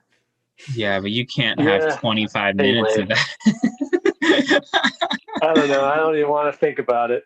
But yeah. Yeah. I mean, I think if Wiseman doesn't play, it's tough to be excited about what's happening. That ankle looked like a pretty bad tweak. Yeah, it's hard to know with ankles because sometimes they bend crazy and it's just like a weird little flex and it's just pain and then you're back and you're okay. But yeah, I mean, I had an ankle sprain playing basketball 2 years ago and I couldn't walk for like 6 weeks. So yeah. I guess. Well, yeah, I mean, we got to wrap this up pretty soon. I'm going to go do the post game. But yeah, so coming up. Yeah. Got to shoot better. Got to defend the 3-point line better.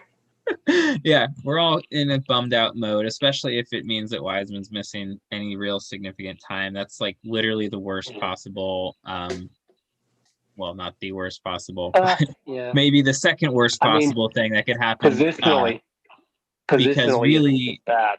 Yeah, positionally we're screwed. I mean, obviously Steph being hurt's the worst thing, but in terms of like what the point of this season is, like, yeah, I want us to make the playoffs and have that kind of fun underdog season. But really this season is like, let's develop Wiseman. Like that's the real point of this whole year, frankly. And if he misses significant time, I think it's a reasonable goal. Like top 10 in the West. Can you just get the 10th seed? Like, let's not be the 11th worst team in the West, right? I think that's reasonable. I think that would be shocking if they weren't a top 10 team. But They have to play better. They just have to play better. Because again, the playoffs are different. 10, you have a chance because then you play a play-in against however it works. Like I can't remember off the top of my head. So you I think just it's gotta, like, 10 yeah, plays 7 9. I think Yeah, I 10 think so. plays 9. And then I and want to say 7. seven plays 8, and then I think the winner of 9 and 10 have to win twice against I think you're the right. winner of 7 and 8. Yeah. No, I thought it was That 8 doesn't 9. make sense. I thought it was 10 plays 9, then the winner of that plays 8, Okay. and then the winner of that, I think. But why I would they think play the 9 7 10 then? has to win twice. I don't know. It's I just Yeah, I feel like we should all look this up before speculating wildly.